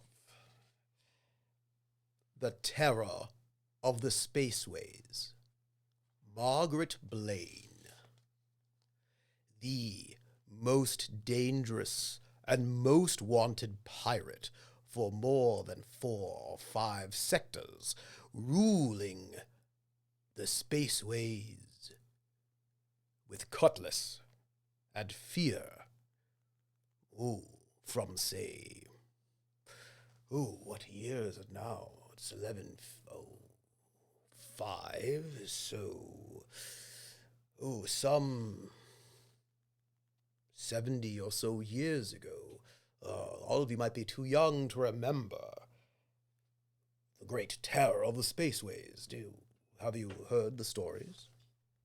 I think Harlock would have, and is clearly visibly more impressed by this pirate than by the king. If you've heard stories, the stories you've heard, she does not look like the stories. The stories are, 50 years old now, perhaps?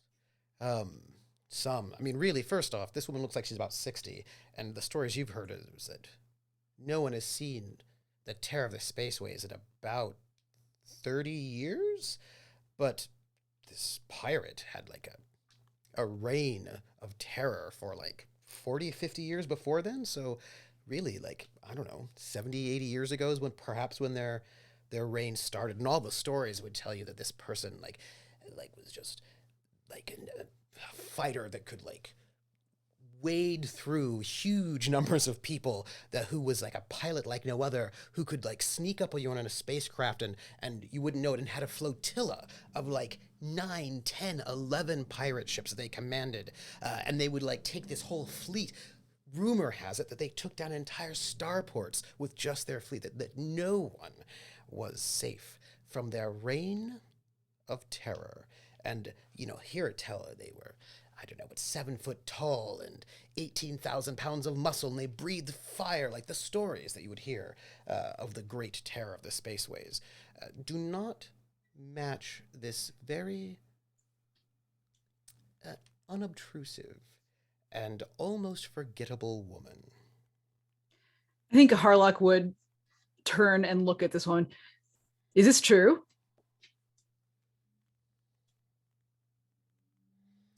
Yes, it is. Captain, it's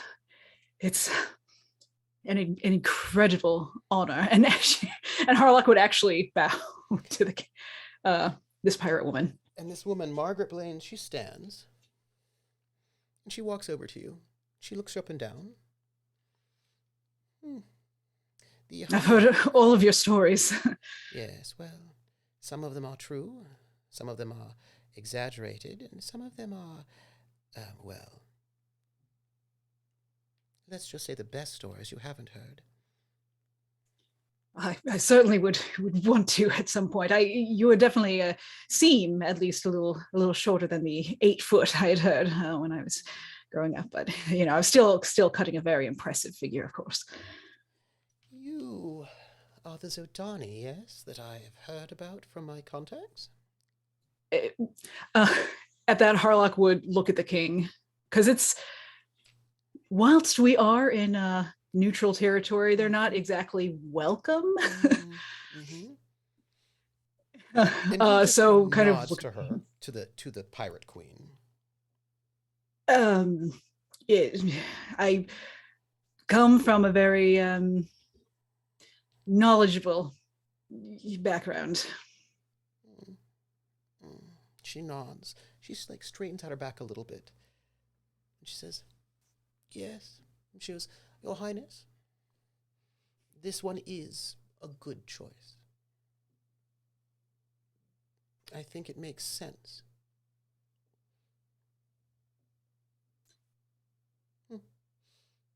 You wouldn't see Harlock's like expression change or body position change, but you probably would feel like the satisfaction just oozing across the room. I think this one, you've not yet competed in the Zodani Psychic Games, is my understanding, but from what I've heard of your exploits, you would do quite well. Thank you so much. Yes, I ended up leaving the fold fairly early on. Your Highness, your daughter had good insight, good ideas about who to choose for this. And she goes and she walks by the Baron, looks you up and down, stops, looks at you again, and she goes, I'm surprised, Baron, that you would, well, I suppose I'm not surprised you're here in the end of nowhere. I'm not surprised you're not in the Empire at all, after what they've said you've done. But a person who will do what you have done perhaps might be perfectly suited for this mission as well. One could say the same for you. Yes. In your location at this present time? Yes.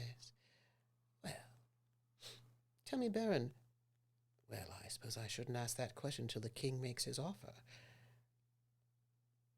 Though, I suspect, with, the incident I think you know, it's rude to speak of it, that you might like the king's offer quite a bit, considering. Of course. Oh, and don't worry. As far as I know, very little has gotten out about the summer estate incident. I know, though. I have contacts. And she smiles.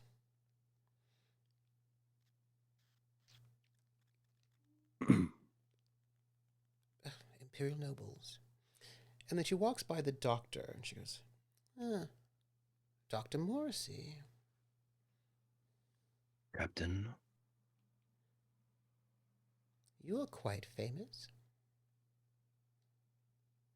I do what I can.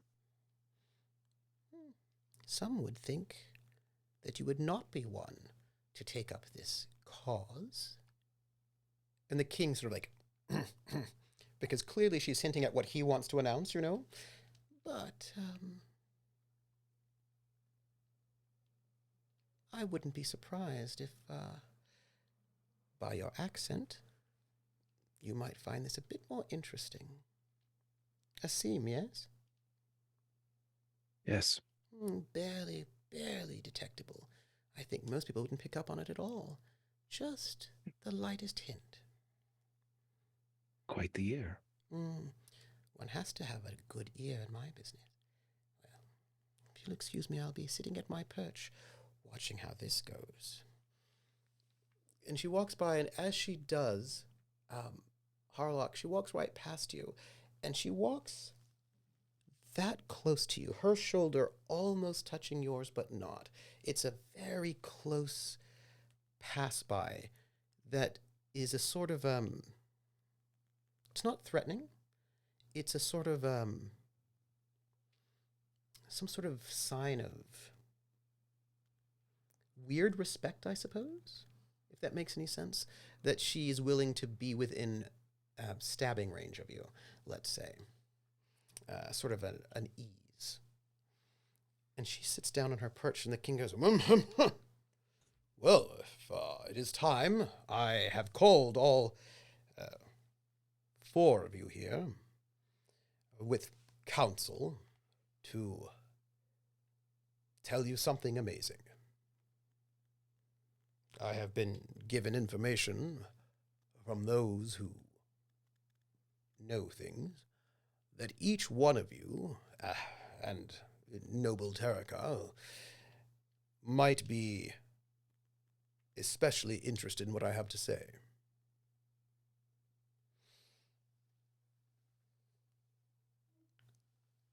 The Star Dragon Empire of Sindal in exile has been lost for some time. The liberation of Asim was a step that was heavy. In gaining Asim, I lost my wife and almost my son. But their loss cannot be for nothing. I have been secretly searching for something for some time. And I am happy to say that what I have sought, I have found. No one knows of this except myself, and Captain Blaine, my daughter, my son. It is just us who know of this. And so, let me tell you something. There are 2 large empires, 3, 4. They have forgotten us. And all of the planets of this space, the former Drinaxian kingdom, are scattered, disunited, and are weak, vulnerable. When 2 large forces come to meet each other, as they will inevitably, well, those who have no unity will only be crushed underneath. and that I cannot have. It is time for Drinax to rise, for the stories, for the tapestries, for the art. We have one of the greatest universities, libraries, but we also have nothing. It is not so easy to rebuild a kingdom, however, at least not where we are and how we are with nothing as we do. And so, I offer you an opening. I offer you adventure. I offer you a reason. I offer you a ship. But not just any ship. I offer you a dream, a symbol. I offer you a ship that has not flown the stars in over 200 years. I offer you a symbol of the Drinax that once was and that may come to be. 200 years ago, we had, as the Star Dragon Empire, one of the most remarkable ships that ever flew the stars. The Harrier. The Harrier, which is a commerce raider. We would patrol these zones and make sure that no pirates had any space, and that no one passed through our space without paying the toll. It was one of the greatest ships, one of the lines of ships, beautiful.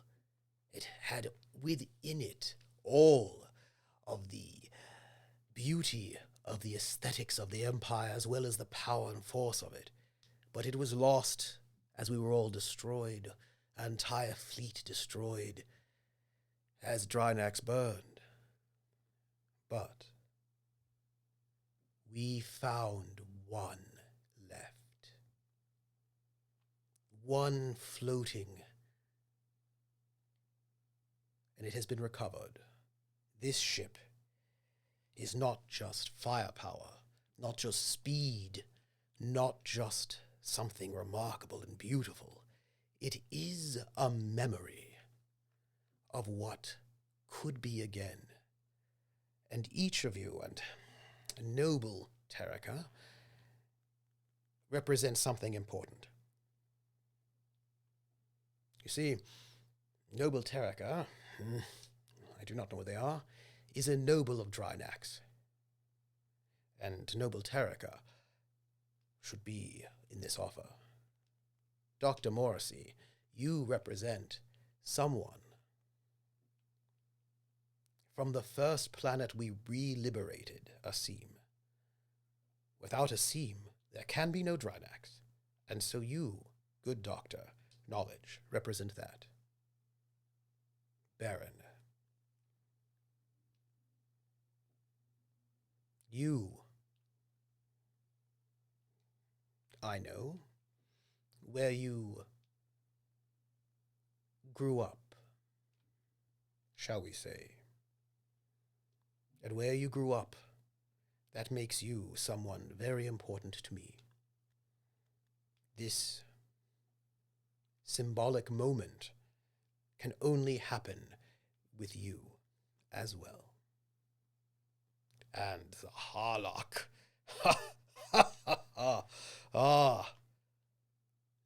We have in between us two great empires, neither one of which likes you very much. To say the least. But I find you very interesting indeed. You represent, well, an ally yet to come that might keep us, well, something new.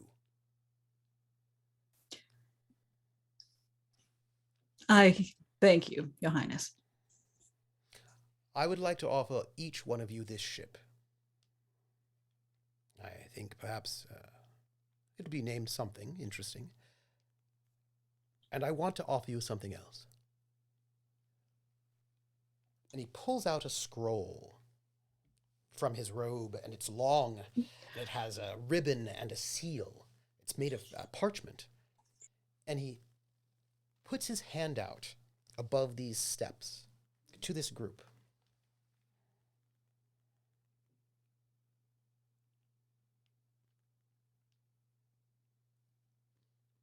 And waits for one of you to rise, to ascend the steps to take it.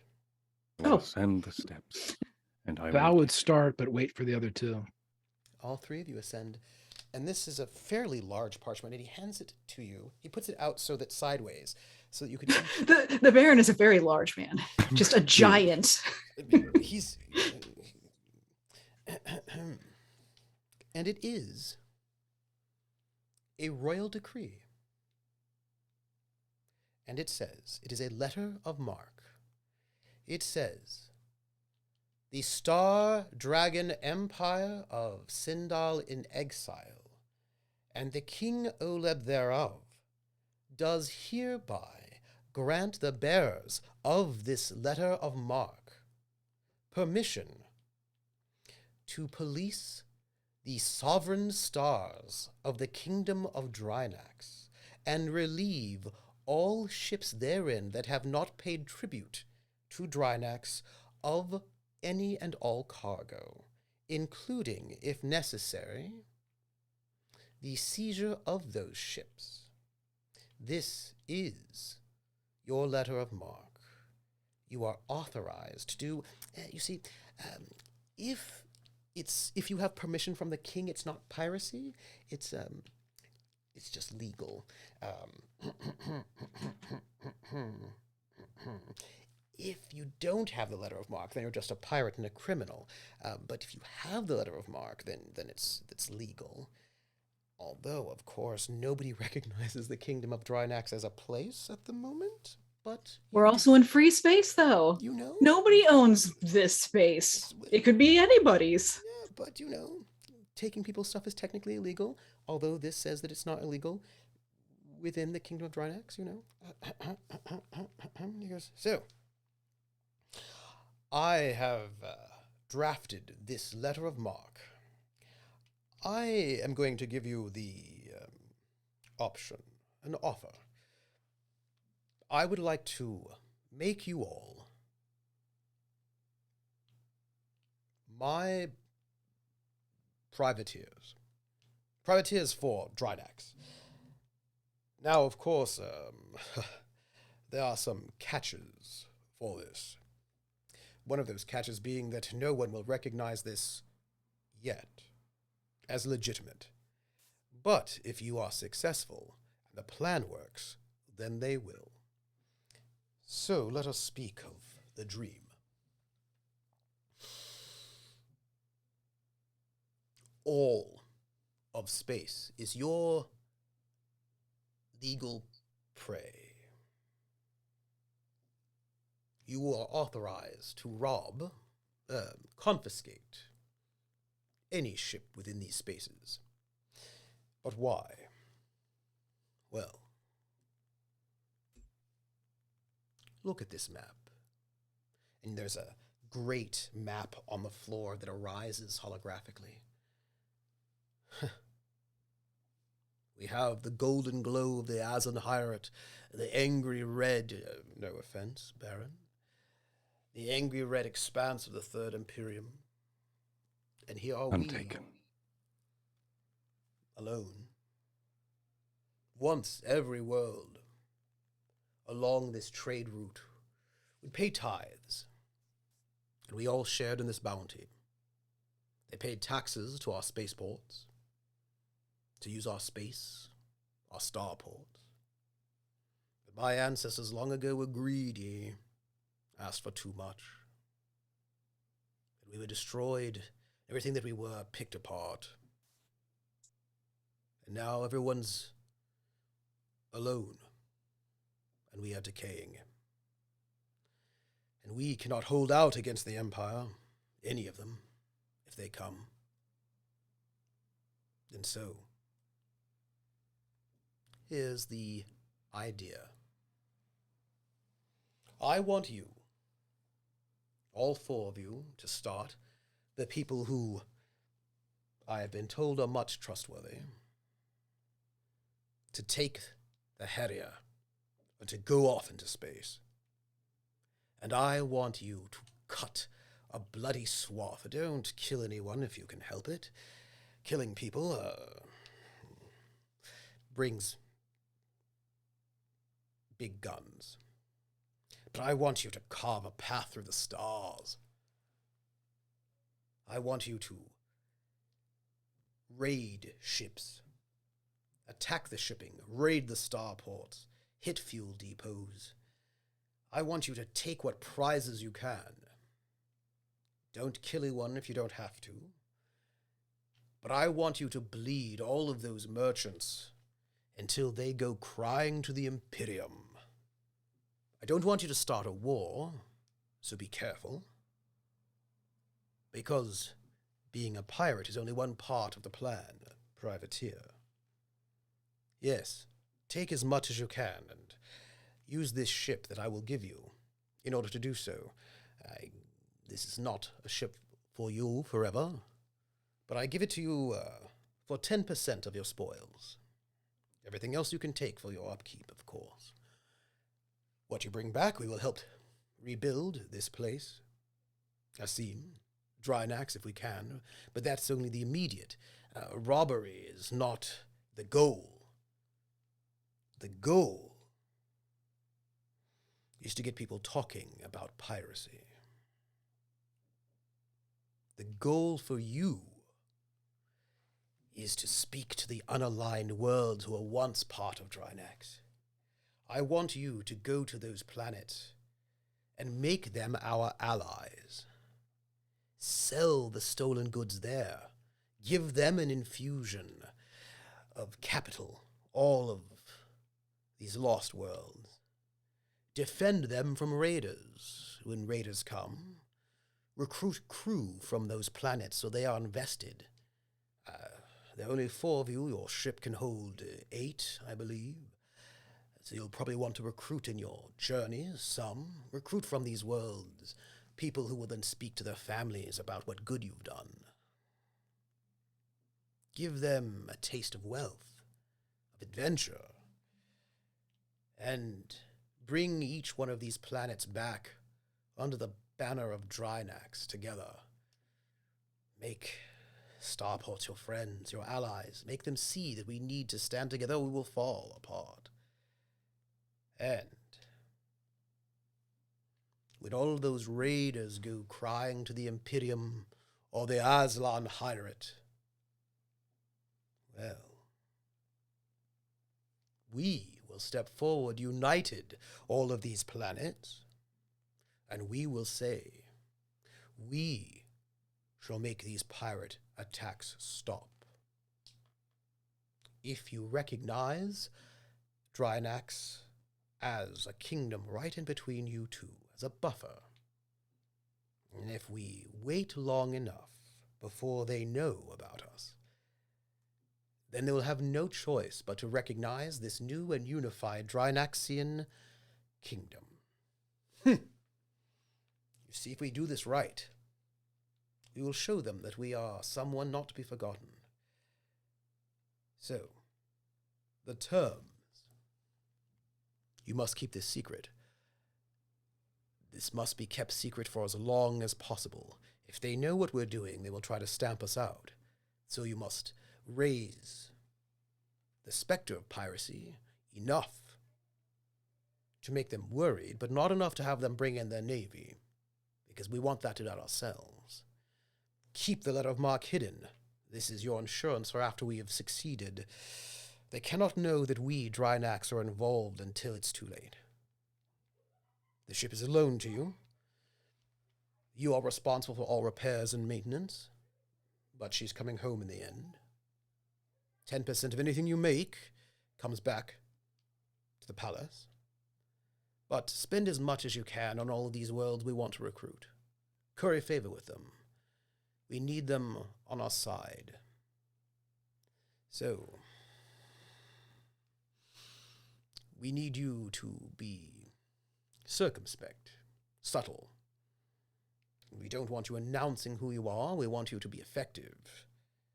At least not to those authorities over there.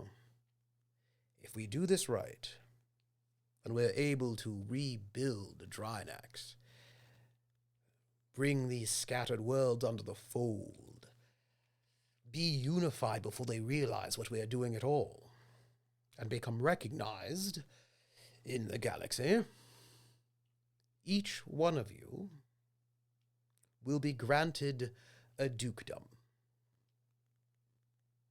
Your own planet. You will become Dukes of Drinax. The new and Drinax reborn.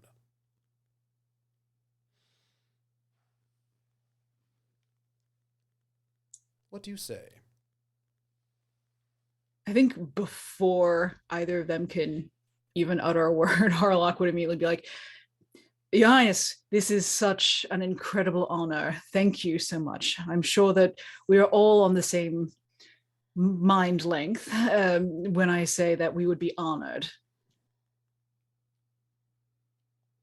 Good. Doctor? If the Harlock is in, well,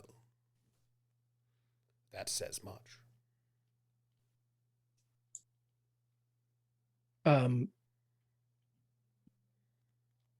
The doctor is at a loss for words. He as soon as hearing the bestowment of a title, royalty,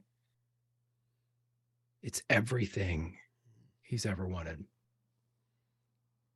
And he would approach, I'm assuming that the king is still talking from the dais, and he would take the few steps between them. He would nod to the king. Yes, I think I will. And then look at the queen and look back at the king and say, do you know that she saved me? No, I did not know this. May I? Yes, it was also her dream to save this kingdom. He would ascend to the queen, and much like a Templar knight, or he would take a knee, but at the same time, he would reach a tentative hand out to touch the one that's on the arm. And he would whisper in his mind that could be heard by Harlock, and just a little bit with his breath, full circle, my queen. It begins. And you, who I shall call Baron, if you scour this place, as I ask you to bring back Drinax, there are secrets out there, old secrets, that might explain some things for you.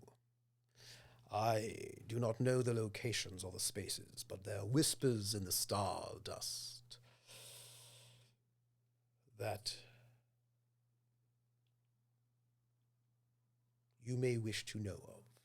And this will get you a reason to ask a great many people a number of interesting things.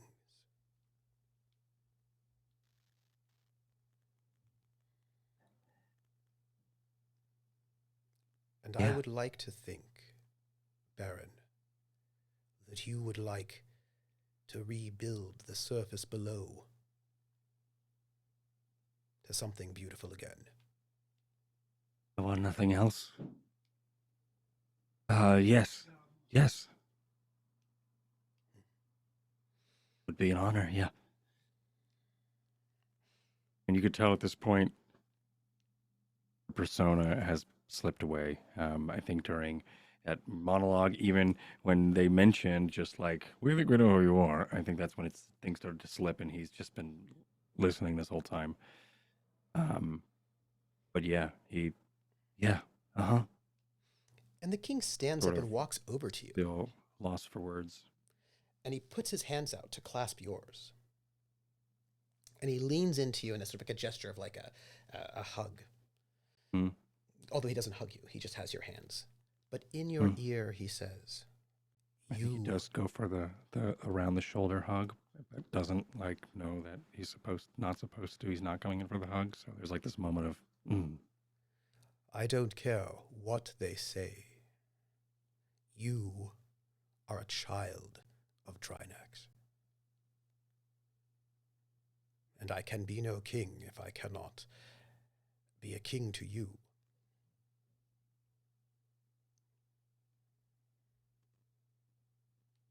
Thanks. Thank you. Thank you. And then I go in for the hug. Oh. And it's sort of like awkward for a moment. Yep. And then he sort of like hugs you back. He smells very nice. He's got a very nice point I of view. wish I could say the same. I was just in a holodeck for 3 hours. Doing passably. Thank you. The Harlock. I have Majesty. heard things that you have done. Not the things that you might be afraid I've heard. Although I've heard some of those as well. But I have heard of your generosity.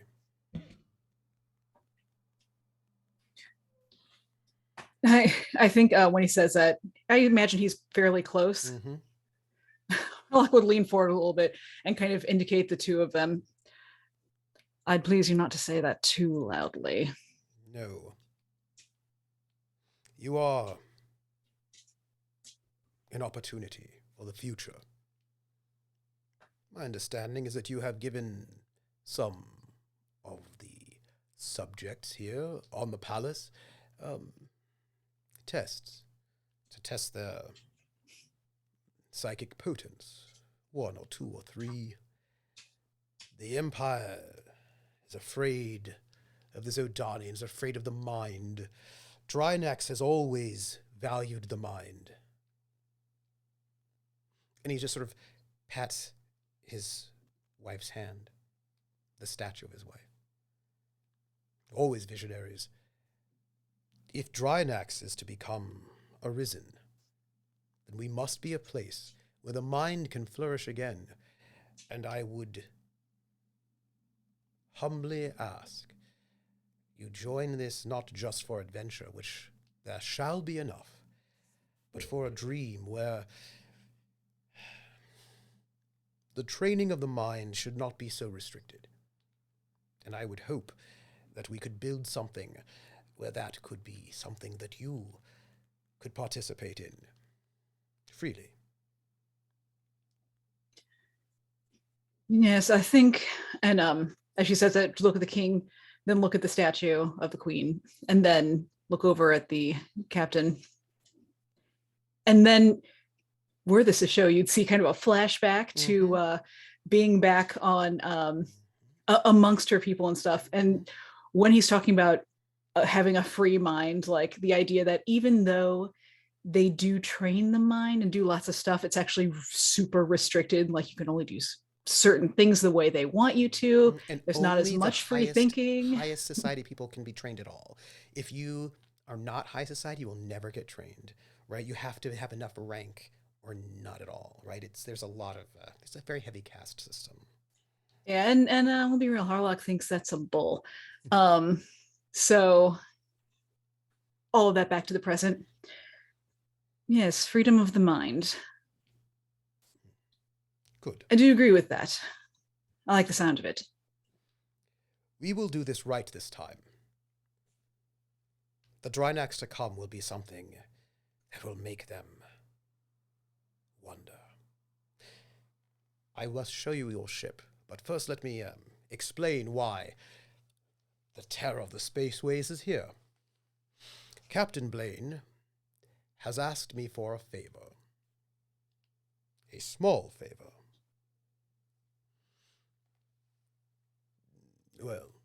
perhaps I should let her introduce it. She stands up and clears her throat. Yes, so, if you do not mind,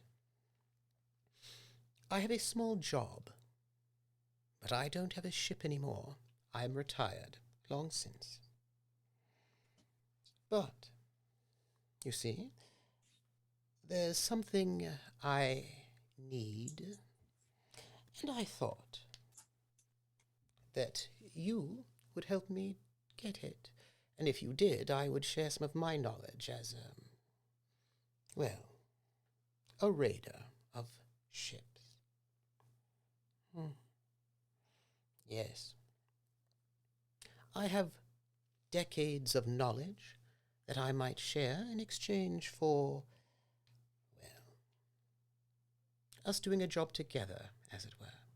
It's not much. It's very small. See,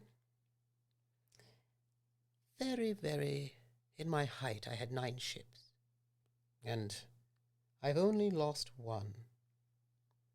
In my entire career, 1 ship was lost. A far trader. The captain of that ship got drunk on a planet, and that ship was confiscated. You see, I don't like losing things.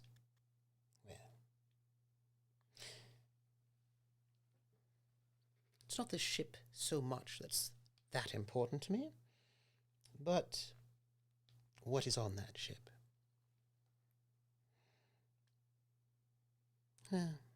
So, 7 decades being a raider. How do I survive? 7 decades being a raider? On the most wanted list? Well, it's easy. I was never on the most wanted list because I'm subtle, not loud, not flashy. So, I was born well over 120 years ago. I age well. I know many people, know lots of things. So there's a ship. The Sisendai, one of my own, lost long ago. It was sold off. Now it's in the hands of some traders. They make the run. They go through the big ship routes here and there between the Empire and the Hyrate. And I've been watching them for quite some time. And they started being strange recently. I know the signs. They started taking strange routes in ways they didn't before. I saw them at a strange pie shop, being odd. Something to do with a priest, I think. Nonetheless, what it means is they've fallen on hard times, could not afford to upkeep their ship. They are, mark my words, trading in illegal goods. Illegal goods that are surely worth quite a bit of money. And I know exactly where they're going to have to stop, which planet they're going to have to stop by. What I say is, I'll take you to where they will be. It'll be your first privateer mission. If you steal stolen goods, who's going to say anything? And I just want something in return. That ship, for the last 40 years, has a smuggler's cachet on it, hidden inside the walls of that ship. And clearly that what has been inside has never been found. But I want it back. I've been waiting all this time to get back what is mine. Personal effects, some jewelry, photographs, some sentimental things. And I want those things back. And now that the king has a ship and has perhaps a crew, you could take me there. You rob the ship, whatever else you take is yours. I just want what is mine hidden in that smuggler's cachet. And if you do this with me, I will teach you what I know. There and back. Captain, I for one would be absolutely honored to take on this noble mission. Good. This ship will be passing through. Do you all agree? Of course. Yeah. Good. Then in confidence, they will be passing through Marduk, which is 2 jumps from here. We can get there in but a few weeks. Get there before them and wait. You see, the thing about... yes, it's a tale as old of time. The thing about... Thank you. if you have illegal goods, you probably don't want to stop at a starport. That involves customs. But you need to get fuel to refuel. So this ship will jump into Marduk at one of the outer gas giants to refuel by hand, and that is where we shall be waiting for them, to retrieve and relieve them of their goods and what they don't even know they have, which belongs to me. And so, that is the mission, and once I get what is mine, a ring, some things, personal effects, if you'll drop me off somewhere, I will leave you to your grand adventures. Agreed? Good. All right, I'm already thinking of heist plans. Excellent. I'm so pleased. Your Highness, you are correct about these 3, she says off to the side. And there you see a woman. Tall.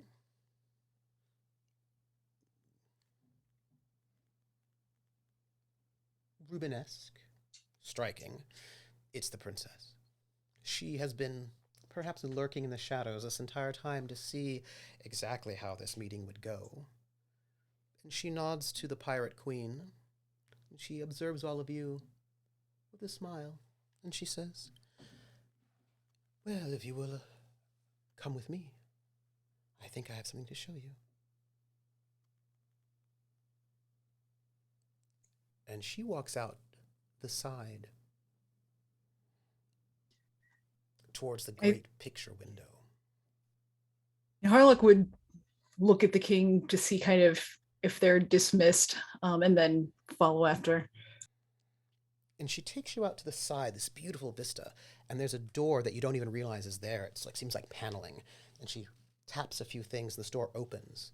And there's a sort of secret passageway. And she goes in, not expecting you'll follow.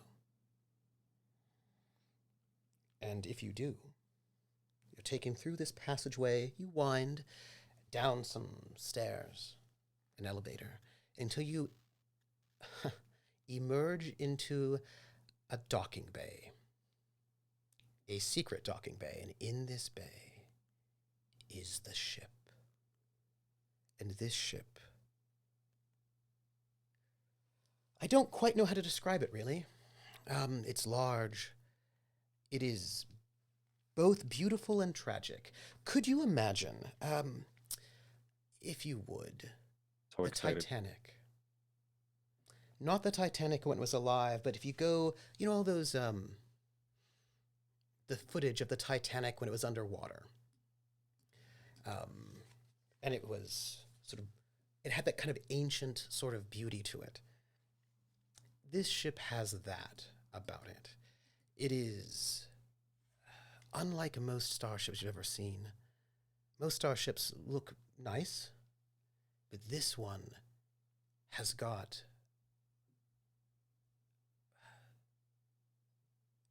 wings sort of overlaid. Let me put it this way. It is streamlined and sleek, but it has sort of carved within it, perhaps like you could like use acid to carve things within metal. The entire ship has got these like Etched. By the way. etched, right? These etched stories along the sides of this ship, intricately carved, etched with acid, beautiful, and like the metal is iodized, so it's beautiful colors. It's got these stories of dragons flying and people with winged helmets just flying through the air, with sabers. There's like what probably was once Drinax at one point in time, and it was a planet with trees and forests. There's this beautiful, beautiful mural basically on this ship, and the ship has got all these little bolts. When you have when you look at old buildings, right, from the 18th century, 17th century, even sometimes the 19th century, one of the things that might strike you is that they spent the extra time to make it beautiful. Unlike kind of like not a brutalist skyscraper, which has nothing extra on it. Like the vines around a pillar going into a library, and you're like, yes, that is beautiful. Yes, it's that somebody spent the extra time, right, to make it look nice. Yeah. And this is what this looks like, except it is 200 years old and it has been floating. And you can tell it is damaged. It will fly, but it needs a lot of work. But it is something to behold. And the princess says, my crew, this will be yours to fly. And it flies, this thing flies. It does. It needs some work, but this is yours. Let me ask, what shall you call it? The stone jackal. Well, I was going to go with the lurking princess for no real reason. She kind of looks the princess. That's pretty good, actually. Val would step up on the catwalk, kind of looking at everything. She'll tell us what her name is. Yes. Drink up, me hearties. Yo ho. I will send the captain to you shortly. We have business to discuss. But, my dear Dukes-to-be, each and every one of you, you will take to the stars. And I know you will bring all these worlds. Let me tell you, my father introduced it, but let me reiterate. Your mission is to privateer across all of the Trojan Reach, to disrupt trade between the Imperium and the Hierate. Do not let them do their trade as they will. Make it difficult for them. Establish alliances with independent worlds and factions. Make starports your havens. At this point, you have a haven here with us, but you'll need other starports. If you only raid within 2 jumps of this place, they will find out very quickly where you're coming from. You'll need other places that you can rest. Make your fortunes. Rebuild the kingdom of Drinax. Make a name for yourselves. Build a reputation.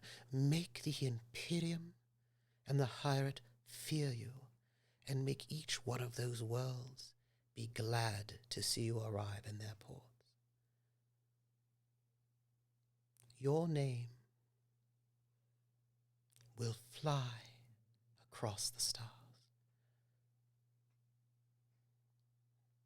Well, this ship is yours. You're free to enter. And with that, she turns and leaves, and the doors of your ship open. Harlock would briefly glance at the two of them, but then just go right in. And as you rush in, you would hear in your head, slowly. Don't tell me what to do. But Harlock would start and then kind of slow down a bit. And I'm slowing down because I want to, not because you told me to. Yeah. And the princess It was a choice I made. I'll be interested to see who is your captain, she says as she walks out of the secret hangar. And that is our episode for tonight. Whoa. I am so excited. Yes. It's going to be so dope. I'm already thinking of heists. I'm already thinking about how we can get a ship off of a gas giant mid-fuel scoop. I'm so hyped. It's gonna be so good. Also, was it Volpe's brought up a good point as far as ship names? Possibly. What was the queen's name? Do we know? Yeah, I saw that Which too. of the queen's name? Queen. Yes. Yes. Yes. I will tell you later because I don't want to say it on the air. We'll tell you later. We'll announce it. Secrets. Yeah, secrets. I know what you're all thinking. Cool names, but if we want to be successful, we can't have anything tied to where we're from. Well, I mean, We could know it's representative of the queen, though. Do you know Right, what's- like the stone jackal, what I said. mhm. I thought you were gonna say like the HMS 123. Right. That's the one.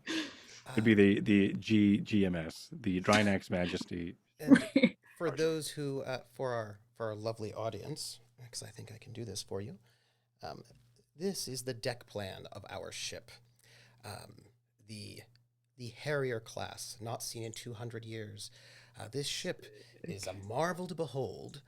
It is, however, quite damaged, and there are a number of things you're going to have to do to fix those things, but you will do that with your ship shares. Each ship share will help you build this ship back to a more proper state, which we'll talk Could it about. be missing a wing right now?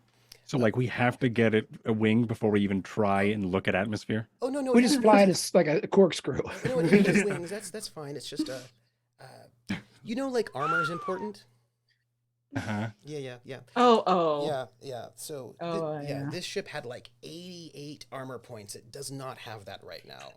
Okay. Yeah. If 88 was 100%, Mhm. what's the percentage now? Like 50%. Oh. 40. Okay.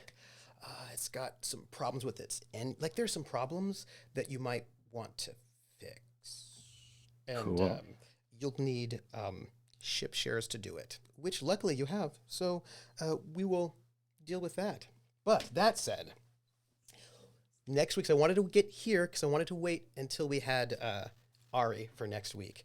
But next week, you have a pirate queen who will accompany you on your first mission.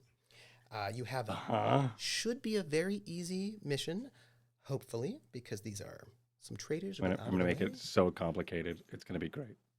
You know, it should be like You are so welcome, everyone. a breeze. Huh? Yeah. And you have a mission. And you have people who know things about you and who hope that you will help bring about some kind of stability to this little section of the Reach.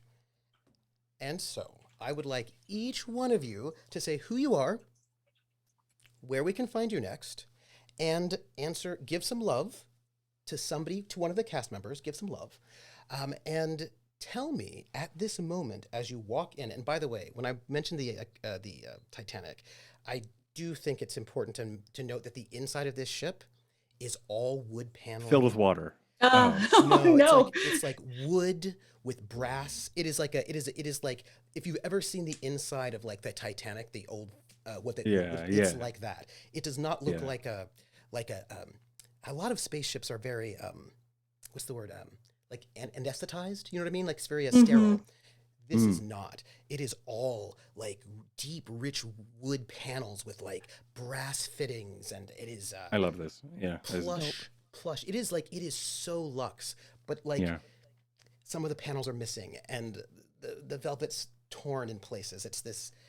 Weird velvet. Yeah. Weird velvet. So I was picturing the Titanic, but now I'm picturing an old theater. Yes, it's a bit. It's like that too. It's actually especially like a really good 1920s, 1930s style theater. Especially, you know how a really good old theater has got those really amazing sort of like gold gilt busts of like cherubs on the walls and like beautiful. But instead of the Queen. Oh yeah, and you have this just everywhere. Her face is just everywhere. A mural. Well, this is from 200 years before she was born. A mural like of like the stars. You know, it's like it's a It's that kind of like very or like the rivets of the stars. Yeah, the art. It's and they're gilded rivets, of course. It's a very Art Nouveau sort of I love internal faded decadence. So super cool, super dope. Where we can find you, give some love to somebody in the cast, and then tell me what your character thinks upon seeing this faded majesty. And I'm gonna start this time with Myth. Hi, it's me, Myth. Also known as Cord. I stream a bunch. You could follow me on twitch.com/mathematic. You can also follow me on Twitter. I do a bunch of stuff, including games over on Table Story. We're doing we're in almost a year, and we're a year and some change into Spellwind, my homebrew world and homebrew setting. So if you're super cool and interested about that, it's like D&D. I'm having a hard time pitching it because I'm still in space pirate mode. Anyway, it's a cool adventure with cosmic mystery and whatever and volatile magic. But follow me on the things. I don't know when I will be on where I will be next. I may be streaming tomorrow. I have a treadle hammer that I'm building for my forge setup, and I'm really hyped about planning and building that. So that may be tomorrow, or just whatever. Just follow me on this stuff. As far as Baron Severance now goes, because Severance was his name, and of course, Aloysius Merrymore is his prime. And what he's thinking is, I think like what I mentioned probably earlier is he's very excited about like all of these things in his life have led him to this moment. He has had a lot of ups and a lot of downs, mostly downs, where he just keeps failing out of careers. He's been wanting to become a free merchant. He's always wanted to be a businessman. He's always sort of wanted to make these trades, and he's always wanted to be able to be the voice of these trades and to be in charge and to manage trades. So this here is a huge opportunity to help him figure out who he is without any sort of shadow of a prime, if that makes sense. He's pretty quiet for a good hour or so, maybe while exploring the ship. But also, I think he in this excitement, or what we would see as excitement as an audience member, in his mind, he is thinking of this heist. He really sort of wants to prove himself, not just to him, probably to himself, but in his mind, towards this pirate queen. He was jobless for a while, and he was picking up some pretty dirty jobs for a bit. And I think he knows that everything has led to this. I mean, he can finally have his own title that isn't in someone else's. He could have his own story that he doesn't have to worry about the other one. As screwed as his is, he's always been thinking he has the poor life events and things like that. But I think now he's starting to piece together this is why everything happened. It wasn't just a series of unfortunate events. It was training for this moment. And so, yeah, I think he's quiet for a while as he sort of just gets used to and sort of is still in the shock. But like I said, he's already drawing up plans about this heist. Because to him, it's a heist. And give love. And to me, the player, it's a heist. I'm really excited to do a space heist. I know, I'm excited. They've got a heist coming up, right? Got some merchants who don't even realize that they have got some secret stuff that belonged to a pirate queen hidden in their ship. Yeah. Right? And they've got some contraband, which, like, give some love. Mm-hmm. Oh, I have to give some love. I will give love to... I give love to you, Trooper, because we're four people. So someone's going to be... I'm going to give love to Trooper because this is awesome. And also really, really, that entire throne room scene was so well done. The descriptors of all of the even like the symbolism of the tapestries that are now missing, and this like oxidized gilded frames around this entire once beautiful throne room is really cool. And the fact that we get to sort of take a piece of that architecture with us now to remind us as we travel through this, what we're fighting for, and that's just really, really, really cool. And I think you played James Earl Jones perfectly, and the same with Angela Lansbury. Angela Pirate. Lansbury. We've got our Angela Queen. Lansbury pirate. It is true. This is what I'm trying to say. I am so excited for this. Privateer she wrote. Privateer she wrote. Yep. That's it. That's me. That's stuff. And that's it. I give Trooper all of the love. That's it. I'm gonna pass. That's me. I'm gonna pass to Greg. Greg. And Greg, take it away. Hi, I'm Greg Grimjack21502. I am not on the social medias, nor do I currently do anything that is streamed. Go check my son out. Does a fantastic podcast, the Awkward Teenager Pod. A very smart young man. Don't let him know I told you that.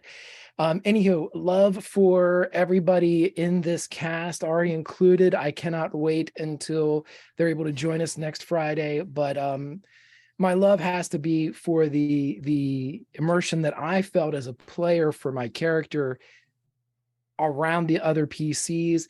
The story already of Baron Severance, that it's a story of shared sentences of a Prime and of Severance who are living the same life. And to hear Myth talk about the chance to break away and make your own words and tales and chapters, that in and of itself is a story that I want to see as an audience member, as an invested player. I want to see that blossom. And boy, oh boy, did I miss playing with Fox. I mean, for fuck's sake, everybody, pardon my French, whatever, fucking don't pardon it.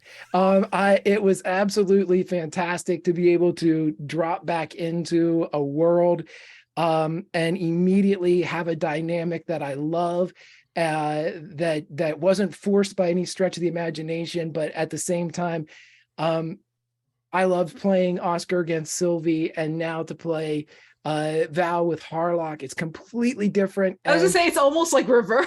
Right. And I love it so very, very much. And that is a testament to the players that surround me at this table. All my love. And then of course to Trooper. Everybody, if you want to know how to GM, just like Myth said, check out, if you're watching in the VOD and somehow skip to this part, go back and watch the King's speech, right? Yeah. Again, to touch on each person's specific wants and desires for their character, and really for the player behind the character. I watched each person's face when, and I know mine reflected it too, when Trooper talked to each person, I could see them push their chips in and say, we're fucking all in. I mean, whether it was comments in our backstage chat or comments in the Twitch chat, it was like, I would die for King James Earl Jones. So would I. I am ready to my guy technically should never go to space, but he is ready to die for James Earl Jones. And you know what, everybody, I don't usually do stuff, but there's a lot of politics floating in the air right now. If you ever want to know what a good leader looks like, the King. If you want to know what a better leader looks like, Trooper. That's it. Hey. Go with the Queen. It's fine. It's fine. And that leads. Oh, what's the Doc thinking as he walks into this gilded ship? I think that he's not overwhelmed. I think that the nervousness that had been experiencing has turned into a very focused excitement, a driven energy where his anxiety is now the fuel that he needs. He is surrounded by not only a physical vessel that'll take him from here to there, but a metaphorical one too. This is the last stage of his ascension from the dust to nobility, and this fucking ship's gonna take him there. He knows it. Which leads us to Fox. Hello, Sorry, everyone. the Harlock. I'm gonna have to change Yes. your nameplate, That which is easy. that yeah, that is Mhm. the only for both The Harlock and for Harlock? myself as the player. That's the only title I will ever accept from here on in. But yes, so I am Rocket Fox, once again, your second favorite person, and you can find me actually upcoming on Monday. We are restarting back on ELH's channel, a little bit of Star Trek, where, speaking of cat people, if you want to see me as a cat person, Metaphorical and or also literal? literal, Nice. and also in a perpetual mood. And then also you Knock your shit off the can table. basically, I do have a prehensile tail, so you know. Ah. But aside from that, I have partnered with Cybernation Uncensored, so you can check out over there. I have 2 more streams for shows I'm producing for them coming up toward the end of the month.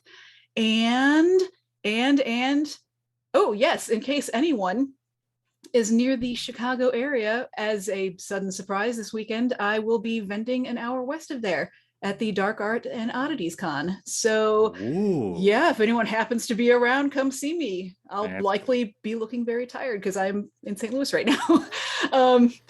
But that to an aside, yeah, no, giving love though. I was so thrilled. I was so thrilled the moment I saw the names of everyone who was going to be involved in this glorious endeavor. You know, out of everyone, I have had the great fortune and honor to play with all of these fantastic and talented and beautiful individuals. And like, the characters are always strong. There's always a lot of thought and feeling put into everything that happens here. I have to say, the very beginning when we were playing poker, I think highlighted all of the characters in such amazing It was ways. such a cool scene. So cool. Oh my God. Like I loved Myth, how you brought in just like these kind of quirks and just like the body language and stuff into there, and also the cards and stabbing the guy with a syringe after that. So good. And just That was There's really gonna be more of that. It was so There's good. gonna Oh, be yeah, definitely more and- of that. yeah, and just great how Val came in, and the way in which the grenade was requested, I thought was fantastic. Super awesome. And also I get a sense that our peanut gallery chat is probably going to be an ongoing thing. Just like so excited. mind linkage all the time, and just commenting on everything all the time. And of course, Fox, I have a suggestion going forward for our mind link whenever we're talking, so we don't interrupt Trooper or anybody else that's RPing. I think we should just put in quotes in the Twitch chat what we're talking, what the characters are mind linking back and forth, so the audience knows if there is. Yeah. Absolutely. No, I'm for it. I was just love doing that. it on the Zoom chat, do you Which have is the it's highlight? just gold, to everybody. myself. It's gold, so we need to share this. Do you have the Oh. highlight feature, like highlight message? Because then you could Oh, do that. That would be yeah. sweet. And then you could always just have yours highlight. Ooh, oh, that's good. That's That'd good. be See, fun. So you'd thinkers. always know I'm who- surrounded by you always- thinkers too. You always know that when you're, and the chat would immediately be like, oh, I Greg's wonder, in if I character. wonder if I can do something and make it happen. Just I think Oh, that's amazing. But also props as always to Trooper, who not only creates these immersive worlds and the way building the holodeck thing. I had a suspicion just on the way that everything we wanted was happening, but just digging into those things that our characters wanted, also allowing that to reveal more about the characters themselves. And also, dude, your NPCs, like, get out, just get out of town. You're crazy with all that. They're so good and so diverse, and you wouldn't have to say who it is that is talking. You could just do the body language and the voice, and it would be abundantly clear. And then, yeah, as far as walking into the ship, I think we've had these 2 beautiful, like very profound, special moments. I think when Harlock walks in, you would see suddenly like quick zoom in with like the alarmed strings and stuff, like on the missing panels and on like the places where the bolts should be. They're just da da Yep. da, you know. And Harlock is very concerned, just incredible. Like, it may look beautiful, Harlock sees none of that. Like, all she sees is just like there's stuff coming off the floor, there's a spider in the corner, you know, there's like who knows what else is in there. And just like not sure if it's gonna fly. Yeah, so there's a lot going on. I just hear the Kill Bill music now. That's exactly what it is. Your eyes were chroma keyed and they were great. I'm going to tell you what, though. I'll be giving you some handouts about ship damage. It'll be great. Like, I'm gonna put it in there, in that roll 20 for you. Give some handouts. Hell yeah. I am troopersjp. It has been my pleasure. I busted out for this group my shiny shirt because I wanted to give so much love, shiny shirt love, to this crew. And I am So very kind of you. excited for this group. I'm very excited for Ari to come back, to join this group when you go off and fly off into space and deal with all of that. I mean, I imagine you could, if you have anything you want to do on the floating pals before you leave, you can do so. But we're going into space. Like buy stuff. Yeah, if you have some Like stuff buy you want to poisons? buy. Yeah, you finally know. do that. But I'll Yeah. note, Sweet. y'all are gonna have to go and earn money. It'll be fine. Oh yeah. It'll be fine. Oh, I've got money. Oh, I've good. got spending money. Oh, good, good, Not good. ship repairing money. That's Val. That's a whole nother level of money. So before I say anything, I want to read out the props to people who gave tips and bits. I want to say thank you, because tips and bits is what I use to go and pay for this cast. And also, Drummer Boy did our music for the interstitial music and our theme song, and also to help go and pay for Drummer Boy, because Drummer Boy is pretty amazing and has a store and everything. So some love to Draftdeer, who donated $20. Thank you, Draftdeer. I'm using a slightly different way of looking at the thing, so it's not as clear to me, but I'm just looking. Let's see. I also want to thank Scabbynack for that one, for those 100 bits. Rissa for 500 bits and the message. Just oops for being late because Rissa had work. It's totally fine. West Coaster, I get it. We also have, let me see, where are we here? Void Smoker, who has done amazing fan art, tipped $25 and said, "Today, still liked by the government. They operate as pirates of Drinax. If you have a cargo, if no one else, I see what you're doing. And if no one else can help, and if you can't escape them, maybe you can deal with the gamblers." I see what you're doing there. Yes. So good. We have another 500 bits from Riss, who says, "So excited to see where this goes." Me too. And 100 bits from Hawkeye, who says, "Ooh, let's christen this lovely ship."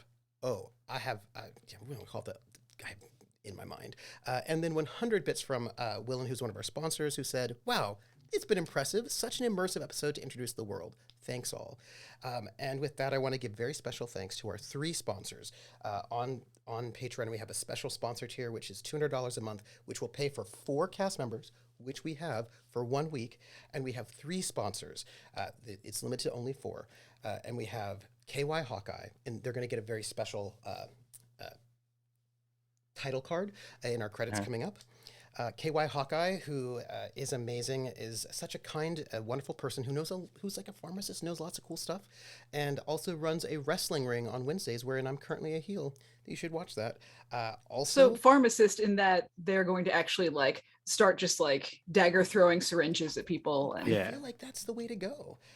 And also, I've got some questions. yeah, I feel like with your questions, it's going to be about like, I think you can make actually some of your drugs just yourself. Also, you can make them because you're a pharmacist with a role. Oh, right. Yeah, That's just what silly I'm me. saying. I'm saying like, we're talking about like, can I get them? Can I buy them? I was like, I think you can make them. We can. Right. Willen TW, who is our note taker, and I want to just say for the record that Willen took great notes for the last episode, which I'm going to sort of clean up, compile, wow, figure thank out a you. place. Maybe we can do it in the fandom wikia, because I think that could be a good place for it. Help me double check stuff, which is so good. There's going to be a lot of really great details that I want to be able to bring back, and so Willen's work is brilliant. So thank you for that. And our third sponsor is a Neo and Amoeba, who I actually knew as an undergrad, who's a great part of the old game night crew, and is very, very cool. And I will tell you what, I played the Pathfinder Adventure card game with a Neo, and she would play a healer and then just not heal. And we're like, oh no. And also then she was like, no, I'm not gonna play a healer. I'm gonna play like a barbarian and just like burn through all of my cards and be on the edge of death at every moment. And then like destroy all enemies, and it was brilliant. Always keeps you on your toes, always so great. And so I want to thank all 3 of those sponsors, and I especially want to thank each and every one of the people who's come to see the show. Thank you for being here. Thank you for shouting out everybody who shouted out. This is going to be a great campaign. We've got 12 episodes for season 1 coming up, and this is what we have outstanding. Are you ready? Just so you know it, One, we're going to brainstorm what kind of channel points our heroes can do. I think these channel points are probably going to be used towards, there's a mechanic that our players don't know about yet, but they're going to learn it pretty soon, about attitudes. Various factions and planets have attitudes, and they want to win over the hearts and minds of these various unaligned places. And I feel like your channel points might help them with that. And also... They could take them. I don't need help. Let's see what you got there. Also, I'm going to get some art made. We've got to wait for our characters to really breathe a little bit longer, but we're going to get some art made of our heroes. And that is what we've got going on coming up pretty soon. So, my friends, you can find me, what is today, Friday? You can find me Sunday night at 8 p.m. over at Praxagoth Thesmophoria's channel for Witcher Road's Home, where I play a person who is arrogant, dismissive, and kind of a jerk, and also 27 and thinks he knows way more than he does, because he does not. And then So a 27-year-old. Oh, yeah, he's a 27-year-old who is a minor noble, but did not grow up because he was kicked out, because he caused the death of a whole bunch of people. And so he's got a lot of attitude about how he thinks he's great and he's not. So he's awesome. And then on Monday at 8:30 p.m. over at Wandering DM's channel. We had our season finale for Montreal by Night. So you won't see me on Monday. You won't see me on Monday there, but we'll have solos, and that'll be pretty good. So I'm going to give love to each one of the players for giving me. So here's the thing. I was like, I'm going to go and have them. I want them to get into a combat to see how deadly it is. That's what I want. I also want them to get some practice without dying for real. I also want to see how they deal with combat as a thing. What do you do? I want to see what you do. And I loved everything that everybody did. Everybody did really cool things. But also, I was like, I want to see how they deal with this simulation. And each one of you all did everything I could ever imagine. Everything I could ever imagine. And then also, just side note, I love it how, how GMs are like, oh, hey, fellow player, tell me something about the world. I was like, yeah. Right, I'm going to do that, but I'm going to do it not because I'm being the GM who has the players tell things about the world. It's because actually you're making the entire thing in your mind. So, Yeah, it was very good. I love that. I was like, oh wow, this is so wow. Wait, I love this. He's asking so many questions. I get to great. This is so cool. I just have them. This is gonna be an easy campaign. wait, That was great. All this stuff? Building the world is a little easy, a little too This easy. is cool. There's a grip and the assistant director. Absolutely. You're hold on a second. This light's filled with baby powder. How did that happen? And I was That's when it started to get real weird. I was like, yeah. that is actually better. And so I want to thank my love goes out to you for an opening, adventure, and a reason. Oh, can I give you a little tantalizing thing to you, Myth? I'm going to just say 2 words for you. This is for you. Are you ready? No. Betty Davis. That's all I'm going to say. Betty Davis. Eyes. I threw an extra word in there. Okay. My friends, thank you very much. And we will see each other anon. Take care of yourselves and watch out for... We had a bunch of really good suggestions for names. EMP or EMT, Heavy Sigh, an opening adventure reason. Privateer She Wrote. We have a couple of really good suggestions, and we will find out what it's going to be. Thank you, everyone. We do this with you all together, so thank you. And catch you all on the flip side, everybody. Bye.